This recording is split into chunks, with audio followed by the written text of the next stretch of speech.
12वीं बोर्ड की इंग्लिश की कॉपी में यह क्या हो रहा है? इतने सारे मार्क्स कैसे काटे जा रहे हैं?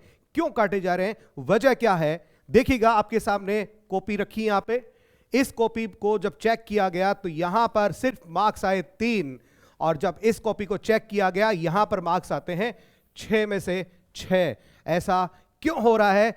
देखते रहिए आगे। जी हां दोस्तों, स्वागत है आप सभी का आज के इस वीडियो में। आज का वीडियो बहुत ज्यादा खास रहने वाला है क्योंकि ये जुड़ा हुआ है पूरे राजस्थान में इस वक्त बोर्ड परीक्षाओं की तैयारी करने वाले छात्रों से, उनके भविष्य से।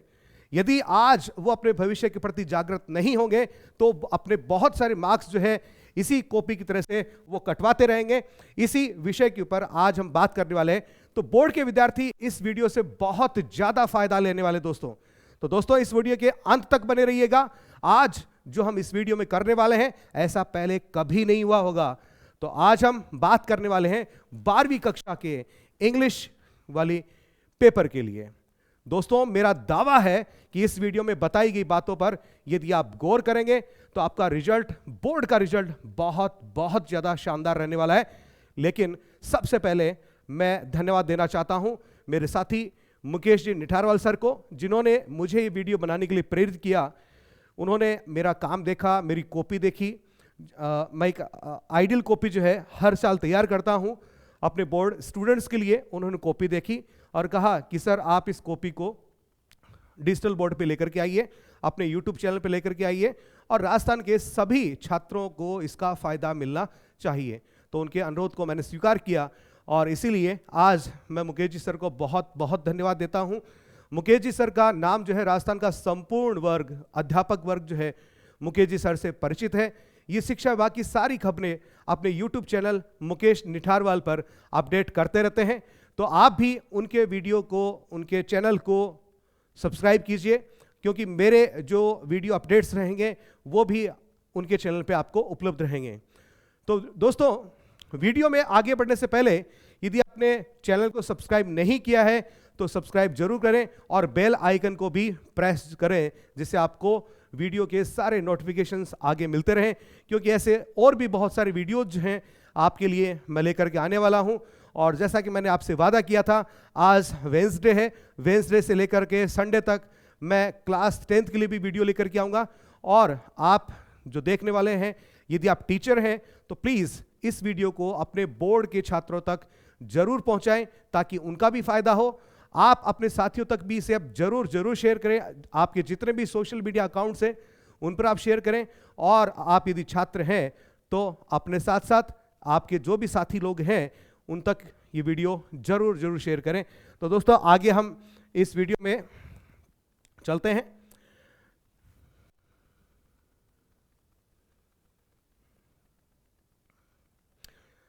दोस्तों, हर छात्र जो है एग्जाम में अच्छे मार्क्स लाना चाहता है। इसके लिए वो खूब पढ़ता है, खूब तैयारी करता है। लेकिन जब रिजल्ट आता है तो एक स्टूडेंट्स के मार्क्स ज्यादा आते हैं और एक के कम। ठीक है, दोनों स्टूडेंट्स का मान लीजिए कंटेंट एक जैसा है, लिखा एक जैसा है, एक भी शब्द की हेराफेरी नहीं है, तो फिर एक स्टूडेंट के नंबर कम आते हैं और दूसरे स्टूडेंट के नंबर ज्यादा आते हैं। ऐसा क्यों? तो ये आप जानने के लिए जरा आप इधर देखिएगा। जी हां, एक बार आप इधर देखिएगा। आपके सामने एक कॉपी रखी है। यहां पर इस कॉपी में हम कंपैरिजन करने वाले हैं, तुलना करने वाले हैं दो कॉपीज की एक साथ। जी हां दोस्तों, दो कॉपीज की हम एक साथ तुलना करने वाले हैं। तो आप एक बार मेरी तरफ देखिएगा, यहां पे स्क्रीन पे आइएगा। यहां पर क्वेश्चन नंबर 13, जी हां क्वेश्चन नंबर 13, जो कि आपका एक्सप्लेनेशन का क्वेश्चन रहने वाला है। यहां पर रेफरेंस, इधर भी रेफरेंस दिया गया है। दोनों में बिल्कुल सेम कंटेंट है। ठीक है, आप इस कॉपी को देख करके समझ सकते हैं कि कौन सी कॉपी में मार्क्स ज्यादा आने वाले हैं। यहां पर कर्सिव हैंडराइटिंग का यूज किया गया है, लेकिन कर्सिव हैंडराइटिंग इतनी परफेक्ट नहीं है जैसा कि अक्सर हमारे छात्रों के साथ होता है। उनकी कर्सिव हैंडराइटिंग 12th क्लास तक इतनी अच्छी नहीं हो पाती है। दूसरी तरफ जिस हैंडराइटिंग को काम में लिया गया वो है प्रिंट हैंडराइटिंग, और बहुत ही सलीके से यहां पर लिखा गया है। तो ऑब्वियस सी बात है कि इस कॉपी में यहां पर आपको मार्क्स कम रहने वाले हैं और यहां इस दूसरी वाली कॉपी में आपके मार्क्स ज्यादा आने वाले हैं। तो इसी अंतर को मैं आपके सामने लेकर के आया हूं कि आपका जो पेपर होता है 3.25 घंटे का पेपर होता है। 3.25 घंटे बहुत बहुत पर्याप्त होते हैं। आप यदि चाहें तो उसमें इस प्रकार से लिख करके अपने मार्क्स को बढ़ा सकते हैं। जी हां, ऐसे बहुत सारे छात्र हैं जो मेरिट में आए हैं सिर्फ इसी वजह से, अपनी इसी हैंडराइटिंग और अपने इस लिखने के तरीके की वजह से दोस्तों। ठीक है, तो आगे चलते हैं इसमें। अब बात यह है कि कंटेंट हर स्टूडेंट के पास होता है बस, तो फिर कमी कहां रह जाती है?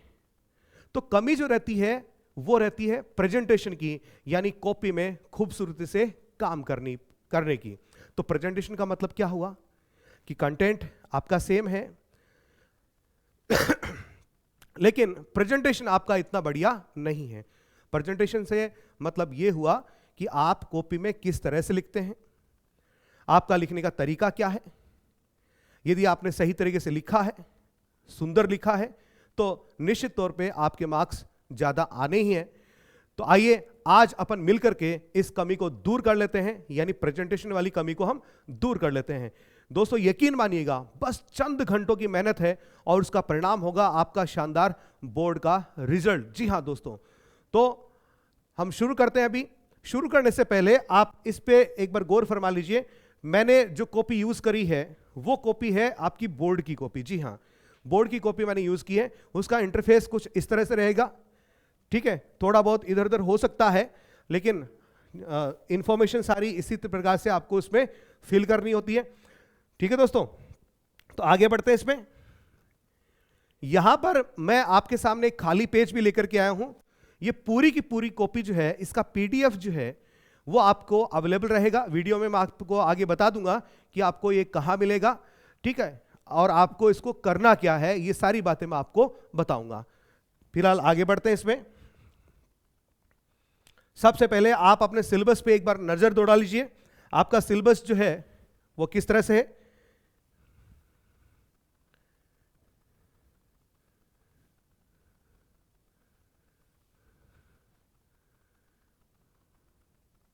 देखिएगा एक बार, एरिया ऑफ लर्निंग आपके क्या क्या रहने वाले हैं। रीडिंग वाला पार्ट जो है, जिसमें आपके 2 अनसीन पैसेज आते हैं, ये आपके 15 मार्क्स कवर करने वाला है। राइटिंग सेक्शन, जिसमें आपके नोटिस, एडवर्टीजमेंट, आपके रिपोर्ट राइटिंग, लेटर राइटिंग इत्यादि इत्यादि आते हैं, ये भी आपके 15 मार्क्स कवर करने वाले हैं। और ग्रामर, जिसमें आपके 4 टॉपिक हैं। ठीक है, प्रत्येक टॉपिक से आपके 2-2 सवाल आने हैं, ये आपके 8 नंबर कवर करेंगे। और टेक्स्ट बुक, जहां पर आपके लिए 2 है, एक तो फ्लेमिंगो और दूसरी आपकी विस्तास। तो फ्लेमिंगो जो है उसको हम 2 पोर्शन में बांटते हैं। फ्लेमिंगो का आपका प्रोज वाला पोर्शन और फ्लेमिंगो का आपका पोएट्री वाला सेक्शन। तो जो प्रोज वाला सेक्शन है उसके लिए 14 मार्क्स है, पोएट्री वाले सेक्शन के लिए भी 14 मार्क्स हैं, और आपका जो विस्तास है उसके लिए भी आपके 14 मार्क्स है। इस तरह से कुल मिलाकर के 42 मार्क्स का आपका टेक्स्ट बुक वाला कंटेंट रहने वाला है दोस्तों। ठीक है, इसमें आगे बढ़ेंगे अभी।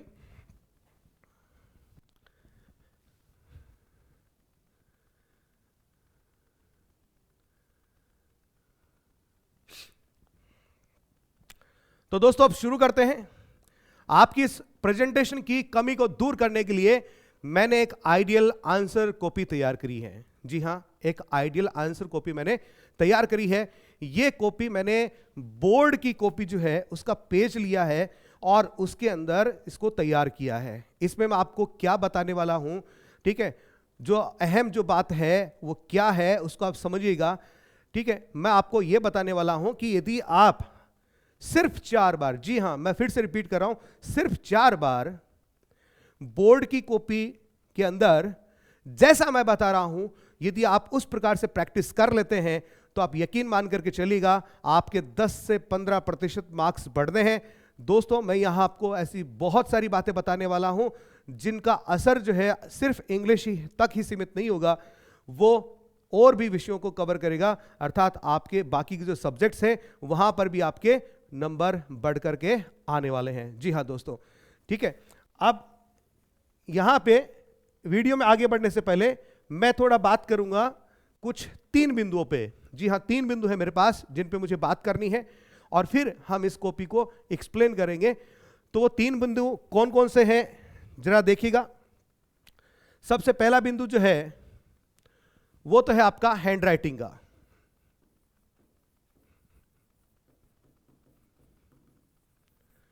जी हाँ दोस्तों, हैंड राइटिंग का।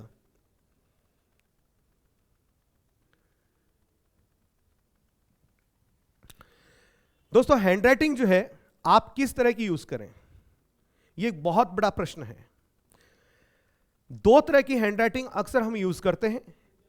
पहली हैंड राइटिंग जो होती है इसको हम बोलते हैं कर्सिव हैंड राइटिंग, जहां पर आप अक्षरों को जोड़ जोड़ करके लिखते हैं। और दूसरी वाली हैंड राइटिंग जो आप यहां पर देख पा रहे हैं, मैं एक बार इसको जूम कर रहा हूं, आप देख लीजिएगा इसको, ये देखिएगा। दूसरी वाली हैंड राइटिंग जो है इसमें हमने जोड़ जोड़ करके नहीं लिखा है, ठीक है। तो इसको हम क्या बोलते हैं, इसको हम बोलते हैं प्रिंट हैंड राइटिंग। दोस्तों बहुत फर्क पड़ता है हैंड राइटिंग का। हैंड राइटिंग तय करती है कि आपके मार्क्स कैसे आने वाले हैं, कितने आने वाले हैं, तय करती है। अभी आपने पीछे 2 कॉपियों का कंपैरिजन देखा था, 2 कॉपियों के बीच में तुलना देखी थी, और एक कॉपी जिसमें कर्सिव हैंड राइटिंग थी। कर्सिव हैंड राइटिंग यदि बहुत सुंदर आती हो आपकी तो आप जरूर यूज करें, लेकिन कर्सिव हैंड राइटिंग यदि सुंदर नहीं आती है तो आप इस प्रकार से लिखना प्रारंभ करें। समझ रहे हैं आप मेरी बात को? आप इस तरह से लिखें, इसको अपन बोल देंगे, इसको अपन बोलते हैं प्रिंट हैंड राइटिंग। तो आप प्रिंट हैंड राइटिंग को काम में लीजिए। दोस्तों यकीन मानिए आपकी कॉपी बहुत खूबसूरत रहने वाली है यदि आप प्रिंट हैंड राइटिंग को यूज करते हैं। पिछले 20 साल से मैं बोर्ड कक्षाओं के विद्यार्थियों को पढ़ा रहा हूं और उन पर मैंने ये प्रयोग करके देखे हैं। बहुत सारे ऐसे विद्यार्थी रहे हैं जिनको मैंने कर्सिव हैंड राइटिंग जिनकी खराब थी, पहले मैंने सुधारने का प्रयास किया, नहीं सुधार पाए, ठीक है, तो फिर मैंने उनको प्रिंट हैंड राइटिंग पे लेकर के आया। तो यकीन मानिए प्रिंट हैंड राइटिंग में उन्होंने कमाल कर दिया, बहुत बहुत शानदार उन्होंने काम किया और खूब बच्चे जो है मेरिट में आए। और ये हैंड राइटिंग जो है उन्होंने अपने सब्जेक्ट तक ही सीमित नहीं रखी, अर्थात इंग्लिश तक सीमित नहीं रखी, उन्होंने हिंदी में भी लिखना शुरू किया अच्छे से। उन्होंने मैथमेटिक्स है, बाकी और सब्जेक्ट हैं, उनमें भी इसको काम में लिया। परिणाम काफ़ी अच्छे रहे। इसीलिए मैं आपसे बार बार कह रहा हूं कि हैंड राइटिंग जो है वो आपकी बहुत ही अच्छी होनी चाहिए। तो पहले ही मैंने बात करी है आपसे हैंड राइटिंग पे। पहला बिंदु जिस पे मैंने आपसे बात करी दोस्तों वो क्या रहा,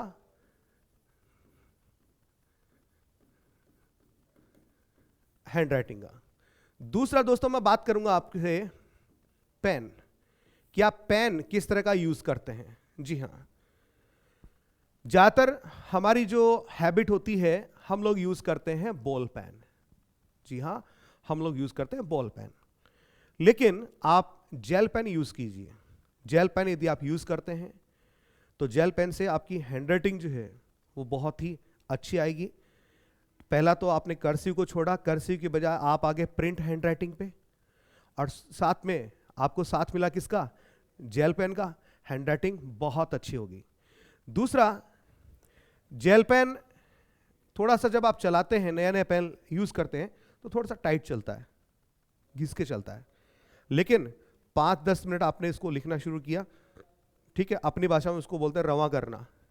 हाँ जी, तो पेन ने रवा कर लो, ठीक है, तो पेन को रवा कर लिया, उसके बाद में थोड़ा स्मूथ चलना स्टार्ट हो जाता है। हालांकि बॉल पेन की तुलना में जेल पेन से आपकी जो हैंडराइटिंग है थोड़ी सी स्लो हो जाएगी, लेकिन सुंदर हो जाएगी।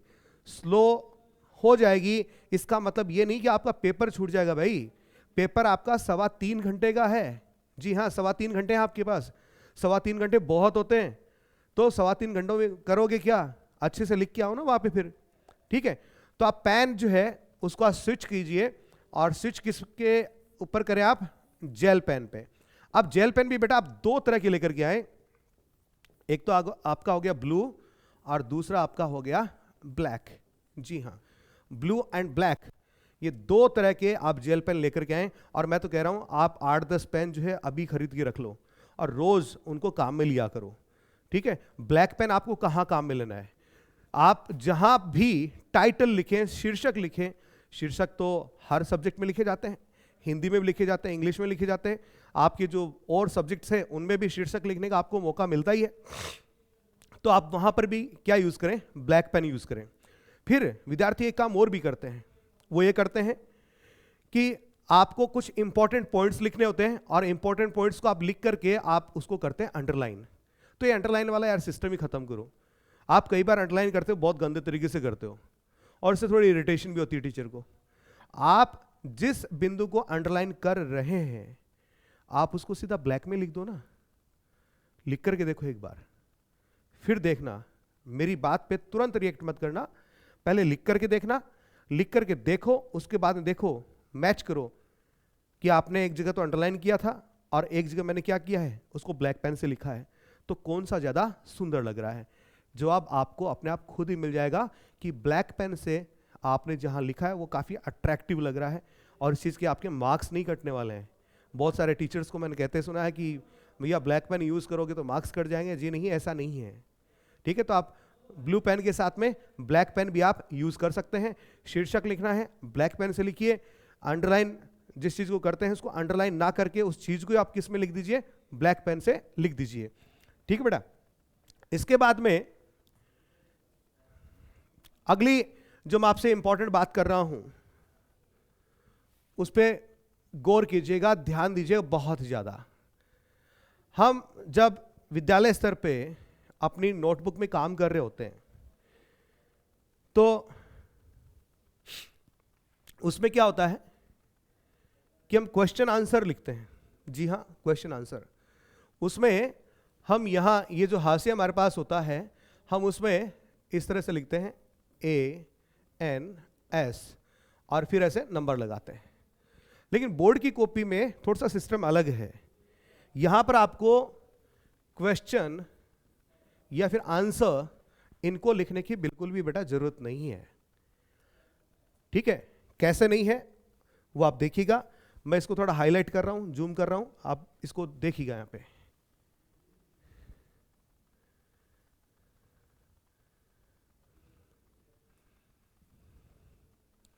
अब आप देख पा रहे होंगे,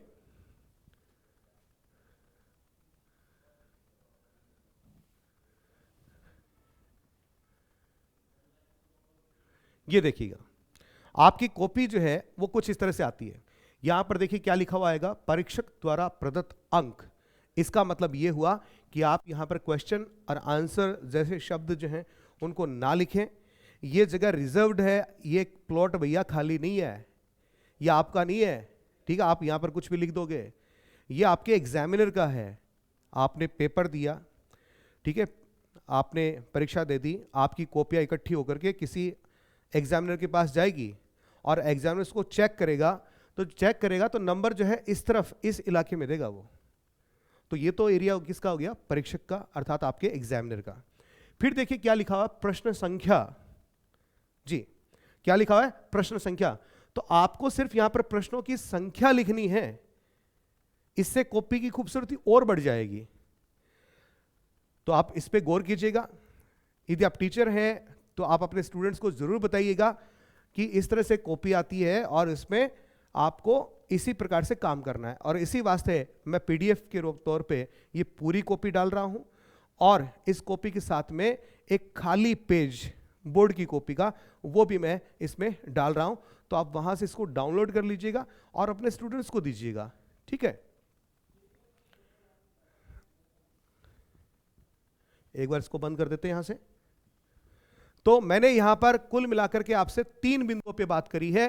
पहला बिंदु आपका हो गया जी हैंड राइटिंग का, पेन सेलेक्ट कर लेते हैं। पहला बिंदु आपका हो गया हैंड राइटिंग का। दूसरा बिंदु ये हो गया कि आपको पेन जो है कौन सा यूज करना है।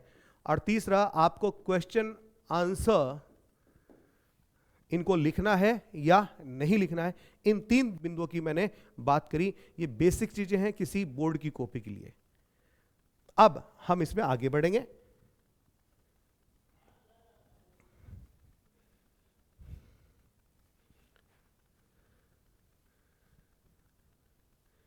इसको एक बार हटा देते हैं यहां से ताकि हम अच्छे से काम कर पाए।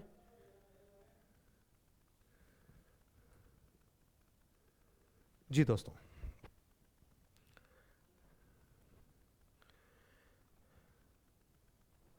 अब आपको करना क्या है, एग्जैक्टली आप क्या कीजिएगा, आप इन बताए गए तरीकों को, जो अभी मैं आपको बताने वाला हूं, इन तरीकों की आपको प्रैक्टिस करनी है कम से कम 4 बार। जी हां, फिर से रिपीट कर रहा हूं, कम से कम आप कितनी बार करेंगे?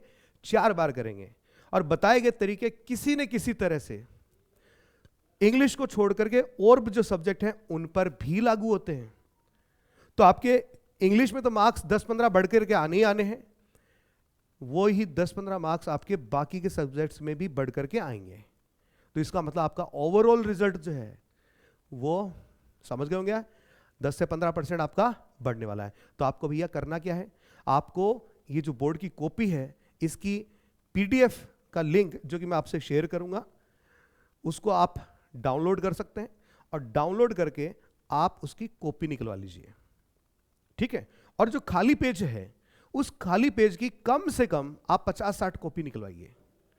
और रोज आप स्कूल अभी जा रहे हैं, स्कूल लेकर के जाइए और वहां पर जो टीचर आपको रोज जो टॉपिक प्रैक्टिस करने के लिए देते हैं, लर्न करने के लिए देते हैं, आप उसको इसी तरीके से उसमें लिखिए, अपने टीचर से मार्क करवाइए, चेक करवाइए और ढूंढिए अपनी गलतियों को और निकाल फेंकिए यार गलतियों को।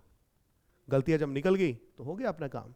तो आपको क्या करना है, इसका प्रिंट लेना है और उसमें आपको क्या करनी है, प्रैक्टिस करनी है। जी हाँ दोस्तों, तो अब मैं इस कॉपी को स्टार्ट कर रहा हूं।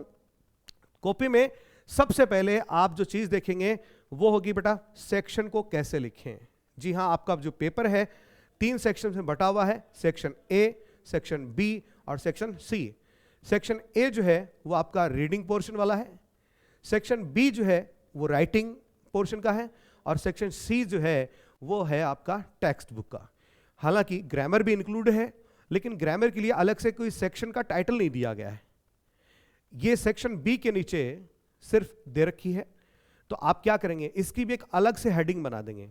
यदि पेपर में अब की बार इसके लिए अलग से सेक्शन दिया हुआ आए तो आप सेक्शन लिख देंगे, और सेक्शन दिया हुआ नहीं आता है तो सिर्फ आप क्या करेंगे, सेक्शन बी जो राइटिंग है उसके नीचे ग्रामर आएगी, तो आप वहीं पर एक बड़ी हेडिंग जो है, जो अभी मैं आपको बताऊंगा कैसे लिखना है, इसको आप उस तरह से लिख दीजिएगा, ठीक है। तो अभी अपन शुरू कर रहे हैं। सबसे पहले देखिए आपको क्या लिखना है, पहला पेज, उसमें आप सेक्शन मेंशन कीजिए। सबसे पहले सेक्शन लिखिए। आप सेक्शन भी भैया अच्छे से लिखें, ये एक टाइटल है, बिग टाइटल है, बड़ा टाइटल है, ठीक है। इस सेक्शन के अंदर आपके 2 प्रश्न आने वाले हैं सेक्शन ए के अंदर, और सेक्शन ए का हेडिंग क्या है, रीडिंग। ये आपके पेपर में लिखा हुआ आएगा, ठीक है। तो आपको घबराने की जरूरत नहीं है कि यार मुझे रटना पड़ेगा, सेक्शन ए रीडिंग होता है, नहीं, रटने की आवश्यकता नहीं है। तो सबसे पहले आप क्या करेंगे, ये जो आपकी कॉपी है, इस कॉपी के बिल्कुल लाइन के बीचों बीच में, जी हाँ, लाइन के बीचों बीच का मतलब क्या है कि लाइन के इस तरफ बाईं तरफ और लाइन के दाहिनी तरफ जो जगह बच रही है वो खाली बचनी चाहिए, वो सेम होनी चाहिए। वो जगह जो है सेम, ना कम ना ज्यादा। कोई 19-20 हो तो कोई फर्क नहीं पड़ता, लेकिन ऐसा नहीं हो कि बहुत ज्यादा आपने इसको खाली छोड़ दिया। ये देखिए मैंने जूम किया आपके लिए इसको, यहां देखिए ये कॉपी का पहला पेज स्टार्ट हुआ, यहां लिखा परीक्षार्थी का उत्तर।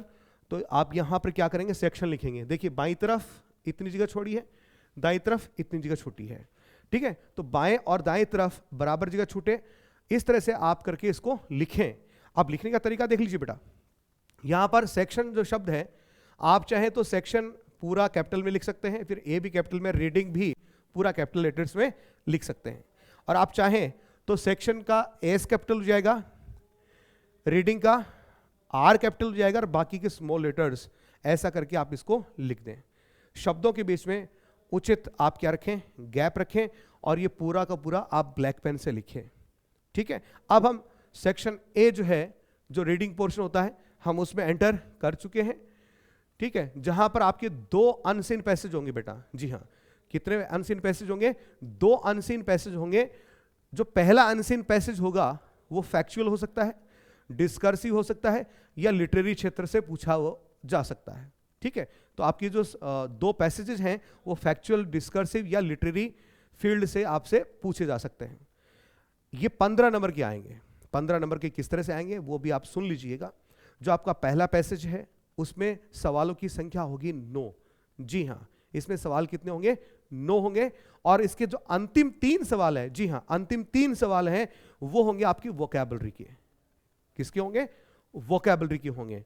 तो आपको काम किस तरह से करना है वो थोड़ा आप देख लीजिएगा यहां पे। तो सबसे पहले आपने यहां पर क्या लिखा? सेक्शन ए लिखा, रीडिंग लिख दिया आपने। अब आप पहले प्रश्न का उत्तर देने जा रहे हैं। अब पहला जो पैसेज है, आप एक काम कीजिएगा, पैसेज के जो पहले 2 शब्द हैं, जी हां, पहले 2 शब्द हैं, आप देख पा रहे होंगे यहां पे, जी, पहले 2 शब्द और अंतिम 2 शब्द, उनको इस तरह से लिखें ब्लैक पेन से, उनके बीच में dot dot dot dot dot लगाएं और इनको within double inverted commas, जी हां, किस में बंद कर रहा है? Within double inverted commas आप इनको बंद कर दीजिए। इन्वर्टेड कोमा लगाने का तरीका आपका यूं नहीं होना चाहिए बेटा। इन्वर्टेड कोमा सही लगाएं, आप यहां देख पा रहे हैं, ठीक है? तो आपको सही प्रकार से लगानी है। कुछ बच्चे जो हैं इन्वर्टेड कोमास ऐसे लगा देते हैं, ऐसे लगा देते हैं, ये गलत तरीका है। आप इसको यूं लिखें, ठीक है? अच्छे प्रॉपर तरीके से आप इन्वर्टेड कोमा को काम में लें। अब इन्वर्टेड कोमा आपने काम में ले ली, सवाल नंबर भी आपने लगा दिया नंबर 1। अब इसमें जो सवाल दे रखे हैं बेटा, जी हां, मैं फिर से रिमाइंड करवा रहा हूं आपको, इसमें जो सवाल दे रखे हैं उनके जो क्रम जो आएंगे वो आएंगे रोमन संख्या में। जी हां, कौन सी संख्या में? रोमन संख्या में। तो आप नंबर 1 लगाइए, ठीक है, और आप अपना आंसर इसमें लिखना शुरू कीजिए।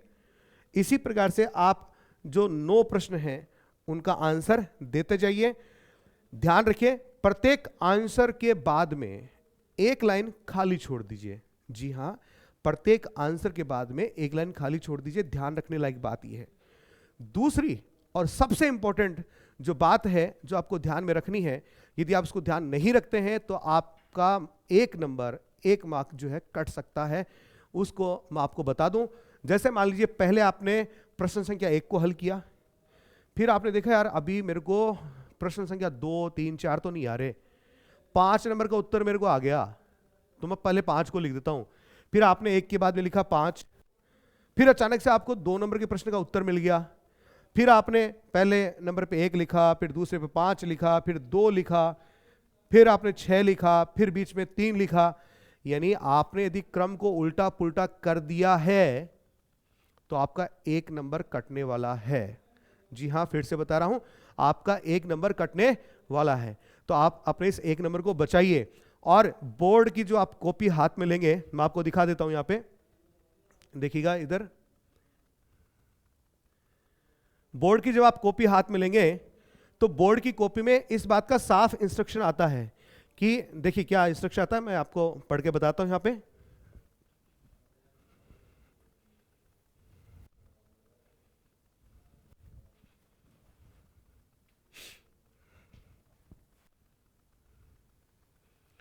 पॉइंट नंबर 4 देखिएगा। जी हां, पॉइंट नंबर 4 देखिए, देख पा रहे हैं आप यहां पे कि उत्तरों को क्रमानुसार एक ही स्थान पर लिखें, प्रश्न क्रमांक भी सही अंकित करें, अन्यथा दंड स्वरूप परीक्षक को 1 अंक कम करने का अधिकार है। बीच में उत्तर पुस्तिका के पृष्ठ रिक्त नहीं छोड़ें। जी हां, आप कहीं बीच में खाली पेज छोड़ जाते हैं, ऐसा भी आपको नहीं करना है। गणित विषय के लिए एक रफ कार्य उत्तर पुस्तिका के अंकित पृष्ठों पर करें तथा तिरछी रेखा से काटें। ये मैथ्स वालों के लिए कि लास्ट में जो पेज आते हैं, रफ पेज आते हैं, आप वहां काम कर सकते हैं, ठीक है। तो जहां तक हो सके प्रश्न के सभी भाग में उत्तर पुस्तिका में एक स्थान पर अंकित करें, अलग अलग उनको नहीं लिखें। और यदि आप ऐसा नहीं करते हैं तो फिर आपके नंबर कटना बहुत ही जायज है। तो ये बात आपको मेरी समझ में आ गई होगी, ठीक है। और यदि आप ऐसा करते हैं तो एक चीज का और ध्यान रखिएगा, जब आपने प्रश्नों के क्रम को उल्टा पुल्टा कर दिया तो आप खुद सोचिए, आपका एग्जामिनर आपसे बड़ा खुश होगा, ये इरिटेट होगा, या मन में ऐसे आएगा मोगैम्बो खुश हुआ, अरे भैया ऐसा कुछ नहीं होने वाला है, ठीक है। आपके टीचर आपसे बड़े इरिटेट हो जाएंगे, मतलब आपके एग्जामिनर जो आपकी कॉपी चेक कर रहे हैं, ठीक है। अब उनके पास आपका गाल तो है नहीं कि 2-3 आपको लगा देंगे और ठीक है कि नालायक बेवकूफ़, तूने ऐसा कर दिया, क्रम को सही करना था, ठीक है, ले अभी तो मैं तेरे मार्क्स नहीं काट रहा, तो थप्पड़ खा ले। वहाँ भैया आपका गाल तो है नहीं थप्पड़ खाने के लिए, उनके पास तो रेड वाली कलम है और वो क्या करेंगे, आपके मार्क्स काटते जाएंगे। और वो उसी इरिटेशन वाली मानसिकता के साथ में आगे वाले प्रश्नों को भी चेक करने वाले हैं। आपने शुरुआत में उनको इरिटेट कर दिया, एक मानसिकता की बात है, ठीक है। अब आगे क्या होगा, अब आगे आने वाले प्रश्नों में वो उनका हाथ जो थोड़ा तंग हो जाएगा आपके प्रति, सबके प्रति नहीं, आपके प्रति, और वो आपके और मार्क्स जो है एक दो ऐसे काटते चलेंगे। और लास्ट में फिर क्या होगा, पूरा पेपर जब खत्म होगा ना, तो आपके लगभग 10 के लगभग नंबर तो काट चुके होंगे। समझ गए आप मेरी बात को? तो इस तरह का कार्य आप ना करें, बिल्कुल सही तरीके से सलीके से आपको काम करना है, ठीक है। अब पैसेज को हल कैसे करें, थोड़ा सा मैं इस विषय पे थोड़ी सी बात करूंगा, ज्यादा नहीं कर पाऊंगा यहाँ पे कि वीडियो काफी लंबा रहने वाला है। तो रीडिंग कॉम्प्रहेंशन अर्थात पैसेज जो है, ये आपको जब हल करने हैं तो हल करने का एक अलग तरीका अपनाइए। अब तक आप क्या करते आ रहे हैं, पहले एकदम से हड़बड़ाहट में पैसेज पढ़ते हैं, पैसेज पढ़ने के बाद में फिर 1 बाय 1 आप क्वेश्चंस पढ़ते हैं, ठीक है। फिर आप एक प्रश्न पढ़ा, फिर वापस पैसेज में कूदते हैं, वहाँ ढूंढते हैं कि इसका आंसर कहाँ है। तो बेटा इसका एक बहुत ही आसान सा तरीका है जिससे आपका समय भी बचेगा, और समय बचेगा तो आप हड़बड़ाहट में नहीं होंगे, और हड़बड़ाहट में नहीं होंगे तो आप तसल्ली से काम करेंगे, जल्दबाजी में काम नहीं करेंगे। जल्दबाजी का काम किसका होता है, शैतान का होता है। तसल्ली से काम करेंगे तो काम अच्छा होगा, मार्क्स बढ़कर के आएंगे। आपको करना क्या है वो सुन लीजिए। आपको करना यह है कि आप सबसे पहले क्वेश्चंस पढ़ें। क्या पढ़ें? क्वेश्चंस। जी हाँ, उल्टा कर दीजिए सिस्टम को। आप पहले पैसेज मत पढ़िए, पहले क्या पढ़ेंगे, क्वेश्चंस पढ़ेंगे। क्वेश्चन पढ़ने के बाद जब आप क्वेश्चन पढ़ रहे होते हैं ना, उस वक्त एक काम और भी करना है। जब आप क्वेश्चन पढ़ें तो उसके जो कीवर्ड्स होते हैं, इंपॉर्टेंट शब्द होते हैं, उनको आप कच्ची पेंसिल से उससे अंडरलाइन कर लीजिए, ठीक है। फिर इस तरह से आपने सारे प्रश्न पढ़ लिए। अब प्रश्न पढ़ने के बाद में अब आप धीरे धीरे पैसेज पढ़िए, बहुत ही धीरे धीरे शब्दों का अर्थ भावार्थ निकालते हुए पढ़िए। फिर एक नजर आपकी क्वेश्चंस पे भी रहेगी और क्वेश्चन के कीवर्ड्स पे रहेगी जिनको आपने अंडरलाइन कर रखा है। इससे फायदा क्या होगा, जहां पर भी वो कीवर्ड्स आपको मैच करेंगे उस पैसेज में, तो आपका उत्तर उसी के इर्द गिर्द होने की संभावना रहेगी और आपको पता चल जाएगा कि मेरा आंसर यहां पे है, और आप अपना आंसर जो है वहां से सेलेक्ट कर सकते हैं, ठीक है दोस्तों। तो इस तरह से आपको क्या करना है, पैसेज को हल करना है। अब इसी पैसेज के जो अंतिम 3 सवाल हैं वो है आपके वोकैबुलरी के। जी हां, किसके हैं, वोकैबुलरी के। इनके आंसर्स आपको कैसे देने हैं वो भी आप जरा देख लीजिएगा। यहां पे ये देखिए, आप देख पा रहे होंगे यहां पे,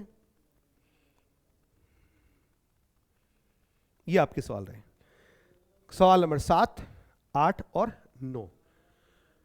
वोकैबुलरी के जब सवाल पूछे जाते हैं तो प्रश्न थोड़ा लंबा चौड़ा होता है। आपको उस प्रश्न में से कुछ भी उतारने की, लिखने की यहां जरूरत नहीं है। जो आपका आंसर है एक शब्द में आप उसको सटीकता के साथ में लिख दीजिए, बस आपको इतना ही करना है, ठीक है। अब इसके बाद आपका जो अगला प्रश्न रहने वाला है, यह प्रश्न ये भी आपका रीडिंग कॉम्प्रहेंशन का है। इसमें आपके 6 सवाल आने हैं। जी हां, कितने सवाल आने हैं जी, 6 सवाल आपके इसमें आने हैं। और ये आपके सारे के सारे जो सवाल हैं ये ऑब्जेक्टिव टाइप हैं, मल्टीपल चॉइस वाले क्वेश्चन हैं। अपने यहां कहते हैं एबेसेदाड़ा प्रश्न है। कौन सा सवाल है जी, एबेसेदाड़ा सवाल है। तो ये थोड़ा ज्यादा आसान रहने वाला है। इसके आंसर्स आपको उसी तरह से फाइंड आउट करने हैं। पहले आप प्रश्न पढ़ लीजिए, प्रश्न पढ़ने के बाद में फिर आप पैसेज पढ़िए, ठीक है। आंसर आपको मिल गया, ए बी सी डी जो 4 विकल्प दे रखे हैं उसमें सेलेक्ट कीजिए, ठीक है। और इस तरह से आप यहां पर इसको लिख दीजिए। पैसेज को हल करने का तरीका वही रहेगा, लिखने का तरीका भी वैसा ही रहेगा। पैसेज के प्रथम 2 शब्द डॉट डॉट डॉट डॉट, अंतिम 2 शब्द, और इसको आपको क्या करना है, विद इन इन्वर्टेड कोमास बंद करना है, ठीक है। और अपने जितने आप आंसर लिख रहे हैं उनको क्रम से लिखना है, और प्रत्येक उत्तर के पश्चात एक पंक्ति आपको खाली छोड़नी है। फिर आपका पेज ये खाली रह जाता है, कोई बात नहीं, रहने दीजिए, ठीक है, इससे कोई फर्क नहीं पड़ेगा।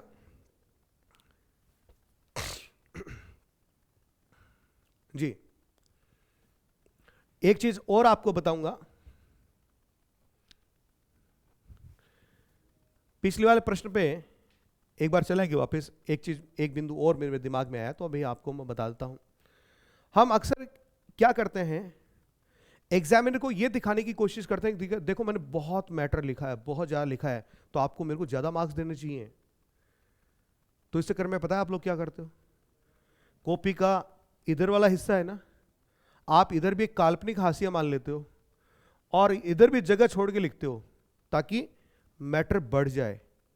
एग्जामिनर को यूं लगे, जी, एग्जामिनर को यूं लगे कि आपने क्या किया है, ज्यादा लिखा तो ज्यादा मार्क्स दे दो। अरे भैया ऐसा नहीं है, शब्द सीमा होती है, उसी के अंदर आपको लिखना होता है और मार्क्स भी आपके उसी अकॉर्डिंग आते हैं। जितना पूछा जाता है उसी का आंसर देना है और उसी के नंबर आने हैं। आप ये फील करवाओगे ज्यादा लिखा है तो ये नेगेटिव फील करवा रहे हो आप, समझ गए। इसलिए कॉपी के लास्ट तक लिखिए, कोई शब्द बड़ा है तो उसको 2 टुकड़ों में तोड़ करके बीच में हाइफन लगा करके फिर लिख दीजिए, ठीक है। आप कॉपी को देख पा रहे होंगे, सुंदर नजर आ रही है। इसी प्रकार से आपको लिखना है, शब्दों के बीच में आप उचित गैप भी रखिए। अब आगे बढ़ते हैं, अब आपका सेक्शन बी स्टार्ट होने वाला है। सेक्शन ए के अंदर आपके 2 सवाल थे, यहीं तक जाके सवाल खत्म हो गया, कोई बात नहीं, पेज खाली छोड़ दीजिए। नया सेक्शन नया पेज, ये बिल्कुल मन में धारण कर लीजिए। सेक्शन नया स्टार्ट करूंगा तो नए पेज से स्टार्ट करूंगा, ठीक है। तो लीजिए, हमने सेक्शन बी, नया सेक्शन, सेक्शन बी हमने यहां पर स्टार्ट कर दिया है और इसकी हेडिंग है राइटिंग। इसको लिखना भी उसी तरह से है, ब्लैक पेन यूज करना है, लाइन के बिल्कुल बीचों बीच में लिखना है, ठीक है। अब सेक्शन जो बी है, सेक्शन बी का जो सवाल है उसकी यदि हम बात करें तो सेक्शन बी में आपके 4-5 सवाल आते हैं बेटा, ठीक है। इसमें आपका नोटिस भी आता है, इसमें आपका एडवर्टीजमेंट भी आता है, इसमें किसी विषय, किसी टॉपिक को दिया जाएगा, उस टॉपिक के पक्ष और विपक्ष में आपको अपने आर्ग्यूमेंट्स देने होते हैं, तो एक आर्ग्यूमेंट वाला सवाल भी आता है, ठीक है। इसमें ये 4 तरह के सवाल जो हैं आते हैं। एक चौथा जो पॉइंट जो है वो आता है इनविटेशन को एक्सेप्ट करना या डिक्लाइन करना। 2 तरह के इनविटेशन दिए होते हैं। तो मैंने पहला जो प्रश्न लिया है, ठीक है, मैंने जो पहला प्रश्न लिया है वो है आपका नोटिस का, यानी कॉपी जब आप बनाएं, कॉपी के अंदर नोटिस लिखें तो किस तरह से लिखना चाहिए, उस पर गौर कर लीजिएगा। नोटिस में बहुत बच्चे मार्क्स कटवाते हैं, आपको मार्क्स नहीं कटवाने बेटा। इसमें मैं इसको थोड़ा सा जूम कर देता हूं, बड़ा कर देता हूं।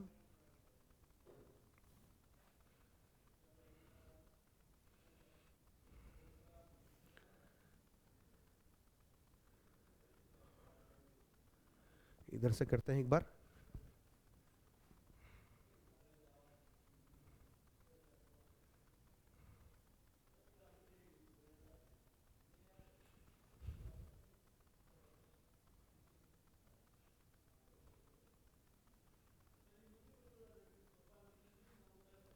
देखिए बेटा, सबसे पहले आप क्या करेंगे, जो संस्था नोटिस जारी करती है उस संस्था का शीर्षक, उसका नाम जो है, अर्थात इंस्टीट्यूट का नाम जो है, वो ऊपर से आप सेक्शन से ऊपर क्या कीजिए, एक लाइन तो वैसे खाली छोड़ दीजिए, दूसरी लाइन भी खाली छोड़िए, ठीक है। क्योंकि गवर्नमेंट, ये जो आप इंस्टीट्यूट का नाम लिखेंगे, इसको जब एक लास्ट में बॉक्स में बंद करेंगे तो इस इंस्टीट्यूट के नाम के ऊपर भी हमें एक लाइन चाहिए होगी खाली, ताकि अपना बॉक्स में बंद किया और सुंदर नजर आए, ठीक है। तो सबसे पहले आप क्या करेंगे, संस्था का नाम लिखेंगे। जी हां, संस्था का नाम कैपिटल लेटर्स में लिखना है, शब्दों के बीच में उचित गैप रखना है, और यह मान लीजिए लाइन जो है इसका मार्जिन 100 है, तो आपके जो शब्द आप लिख रहे हैं उनमें जो अक्षर इस्तेमाल कर रहे हैं, लेटर्स इस्तेमाल कर रहे हैं, उन लेटर्स की साइज जो है, फॉन्ट साइज जो है, उस पंक्ति के अनुपात में लगभग 75 या 80% में रखिए आप। जैसे यहां पर आप देख पा रहे होंगे, ठीक है, government senior secondary school Jaipur, आपने ऐसा लिखा, फिर इसके बाद में आप एक लाइन खाली छोड़िए। नोट कर रहे हैं? आप क्या कर देंगे, एक लाइन खाली छोड़ देंगे, फिर आप डेट लगाएंगे। तो आपने डेट देखा होगा, ये डेट जो है कुछ लोग लेफ्ट साइड लगा रहे हैं, कुछ लोग राइट साइड लगा रहे हैं। तो ऐसा कुछ नहीं है कि लेफ्ट में लगाना है कि राइट में लगाना है, आप किसी तरफ भी डेट को लगा सकते हैं। ठीक है, आप इस चीज को नोट कर लीजिएगा। डेट, नोटिस के अंदर डेट जो है लेफ्ट या राइट किसी भी साइड में आप लिख सकते हैं, लेकिन शर्त एक ही रखिएगा आप। ठीक है, आपकी जो सहायक सामग्रियां हैं, पासबुक्स वगैरह हैं, उनमें क्या दे रखा है उनको छोड़िए। आप इस चीज पे गौर कर लीजिए, जो मैं आपको बता रहा हूं ये बिल्कुल परखा हुआ तरीका है। इससे हजारों स्टूडेंट्स ने काम किया है, बहुत अच्छे मार्क्स लेकर गए हैं। मेरी बात पे यदि आप यकीन करते हैं तो इस चीज को मान लीजिएगा। जी हाँ, आपको क्या करना है, जो संस्था का जो नाम है यहां बिल्कुल इसकी सीध में आपको काम करना है, लेफ्ट साइड से भी और राइट साइड से भी। इसके लिए आप हल्का सा स्केल और HB पेंसिल जो है, कच्ची पेंसिल जो है, उसकी सहायता से एक महीन सी पतली सी एक लाइन जो है बना सकते हैं। अब फिर आप क्या लिखेंगे, डेट लिखेंगे। डेट को इस तरह से लिखिए कि वो इंस्टीट्यूट के नाम तक जाके खत्म हो, या इधर से लिखेंगे तो इससे बाहर नहीं निकलनी चाहिए। फिर एक लाइन खाली छोड़ेंगे, फिर हम लिखेंगे नोटिस।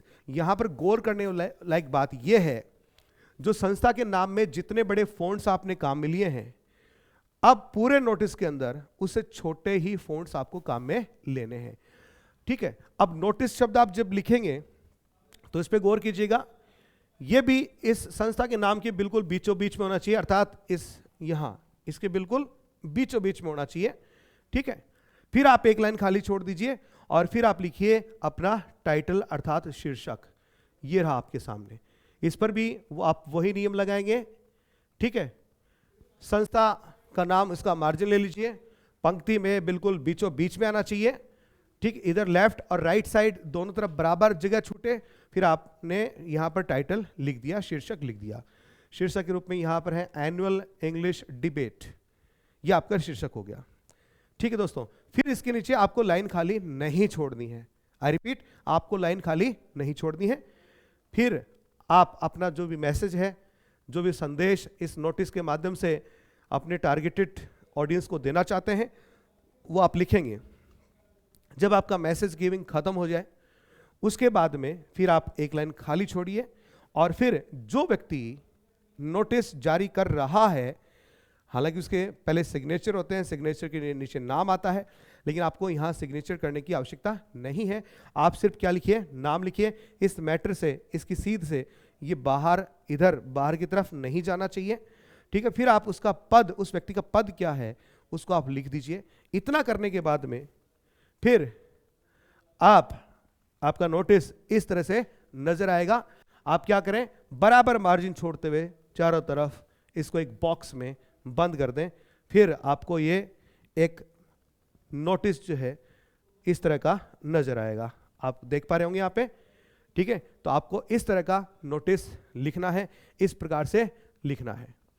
दोस्तों, आप सोच रहे होंगे कि मैंने ये तो नहीं बताया कि नोटिस के अंदर कैसे लिखेंगे, तो थोड़ा सा मैं आपको बता देता हूं।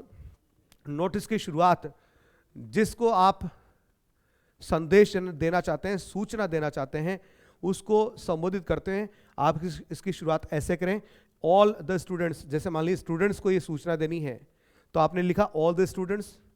आपको यदि टीचर्स को सूचना देनी है तो आप लिखें ऑल द टीचर्स। ठीक है, तो all the students are hereby informed. मैं थोड़ा जूम कर देता हूं, ये रहा।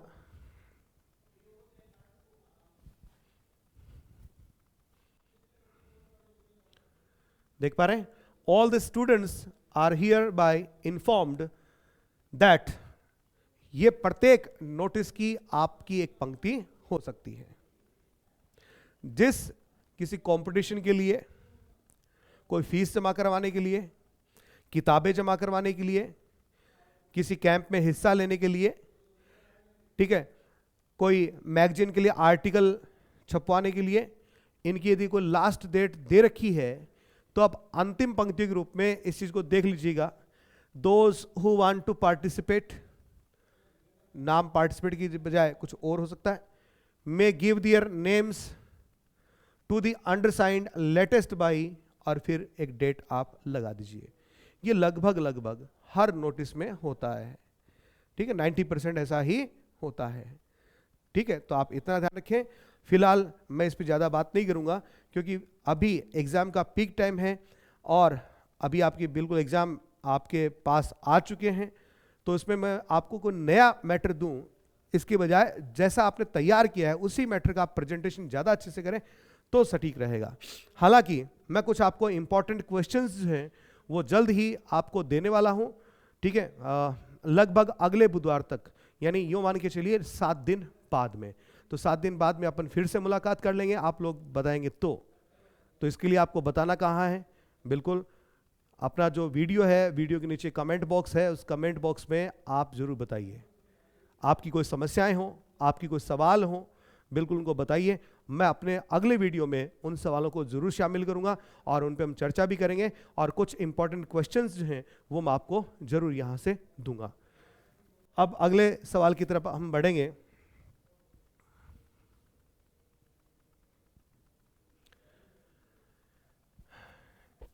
इसी प्रश्न के अथवा में, जी हाँ, ये प्रश्न हमेशा ही क्या आता है, इंटरनल चॉइस का आता है। इंटरनल चॉइस का मतलब हो गया आपका अथवा वाला प्रश्न आता है। 2 प्रश्न आएंगे, 2 में से आपको एक करना होता है। तो अब की बार नोटिस के कुछ ज़्यादा ही चांसेस हैं पूछे जाने के, ठीक है दोस्तों।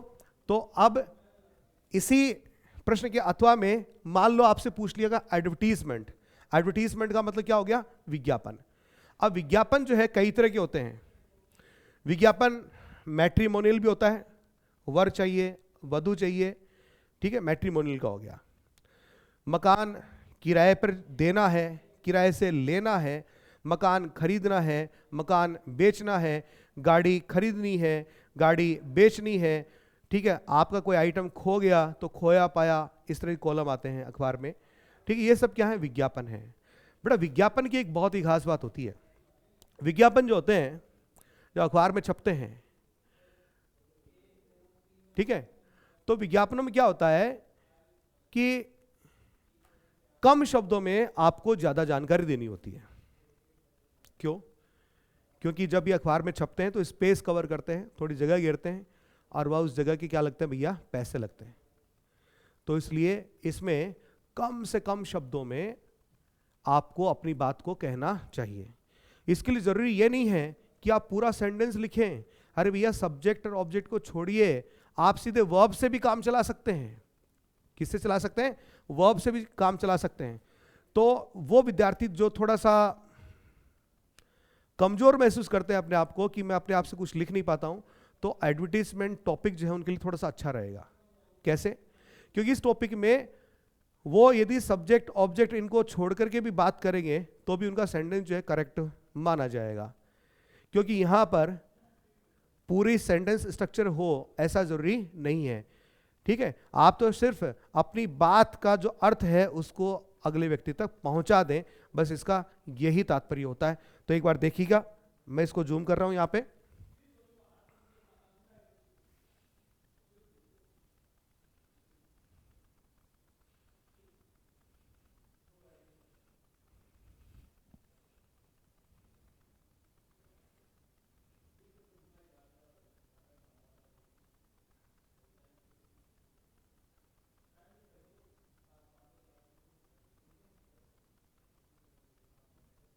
हाँ जी दोस्तों, अभी आप इसको देख पा रहे होंगे, ठीक है।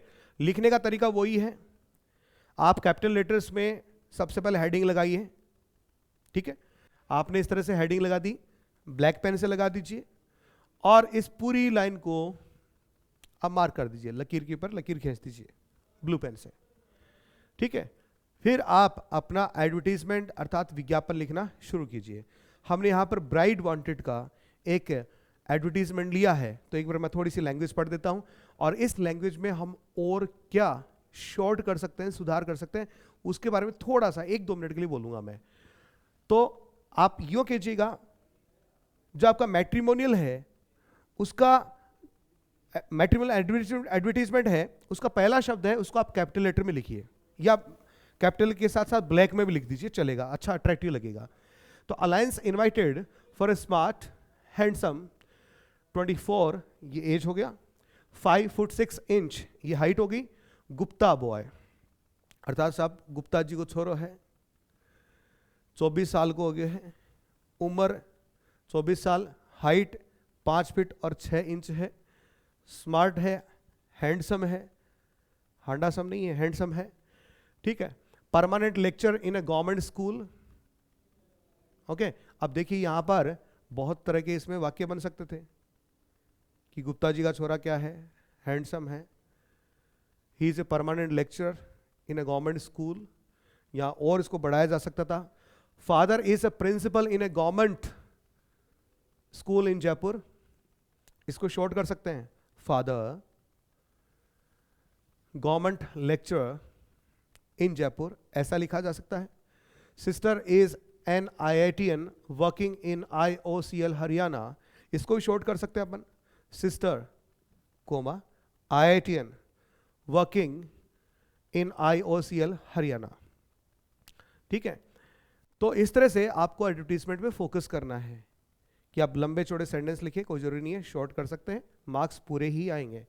Looking for a really beautiful, slim, well educated, calm and composed and cultured girl from status family, write with complete biodata and a recent photograph to Rajveer Gupta. फिर आप अपने एड्रेस के तौर पे बॉक्स नंबर का इस्तेमाल कर सकते हैं, बॉक्स नंबर 21, राजस्थान पत्रिका, झालाना, जयपुर। तो ये तो साहब हो गया आपका एडवर्टीजमेंट वाला सवाल। एडवर्टीजमेंट आपका कुछ इस तरह से नजर आएगा जब आप इसको अपनी कॉपी में लिखेंगे। अब एडवर्टीजमेंट के बाद में फिर अगला जो प्रश्न आता है काफी इंटरेस्टिंग है, इसी के अथवा में 4 सवाल हैं, परीक्षा में पूछे 2 जाएंगे, लेकिन मैंने चारों रखे हैं आपके सामने यहाँ पे कि चारों सवालों को आप किस तरह से लिखें। तो अगला सवाल जो है, कोई टॉपिक दिया जाएगा, उस टॉपिक के पक्ष में और विपक्ष में आपको अपनी राय रखनी है। मैं तो कहूंगा बहुत इजी टॉपिक है भाई, कैसे है देखते हैं। अब देखने के लिए मुझे एग्जाम्पल चाहिए, तो एग्जाम्पल मेरे सामने ये रहा यहां पे,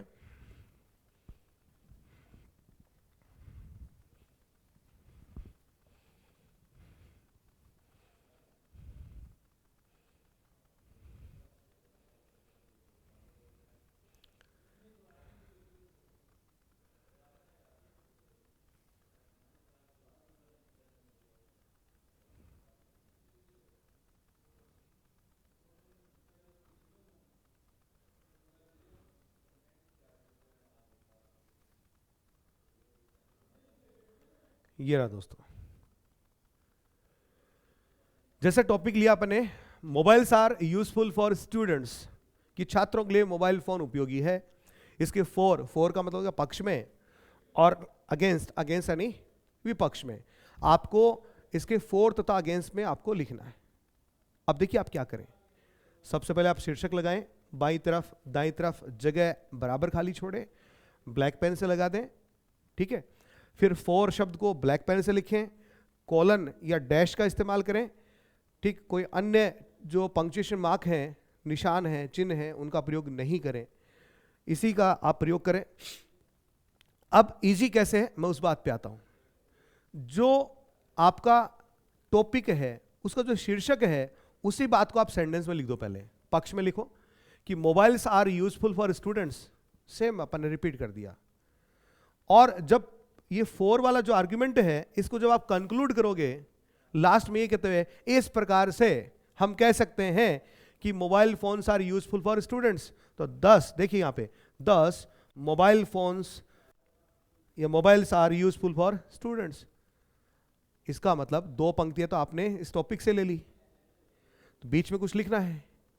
तो बीच में कुछ लिखने के लिए आप क्या कीजिएगा, लास्ट का जो पेज है रफ पेज, उस पे जाइए और कम से कम 2 बिंदु, ज्यादा नहीं 2-3 ऐसे बिंदु पक्ष में तैयार कीजिए और कुछ बिंदु विपक्ष में तैयार कीजिए। ज्यादा नहीं करना है, ठीक है। कम से कम 2 हो, ज्यादा 3 या 4, इससे ज्यादा नहीं करना है।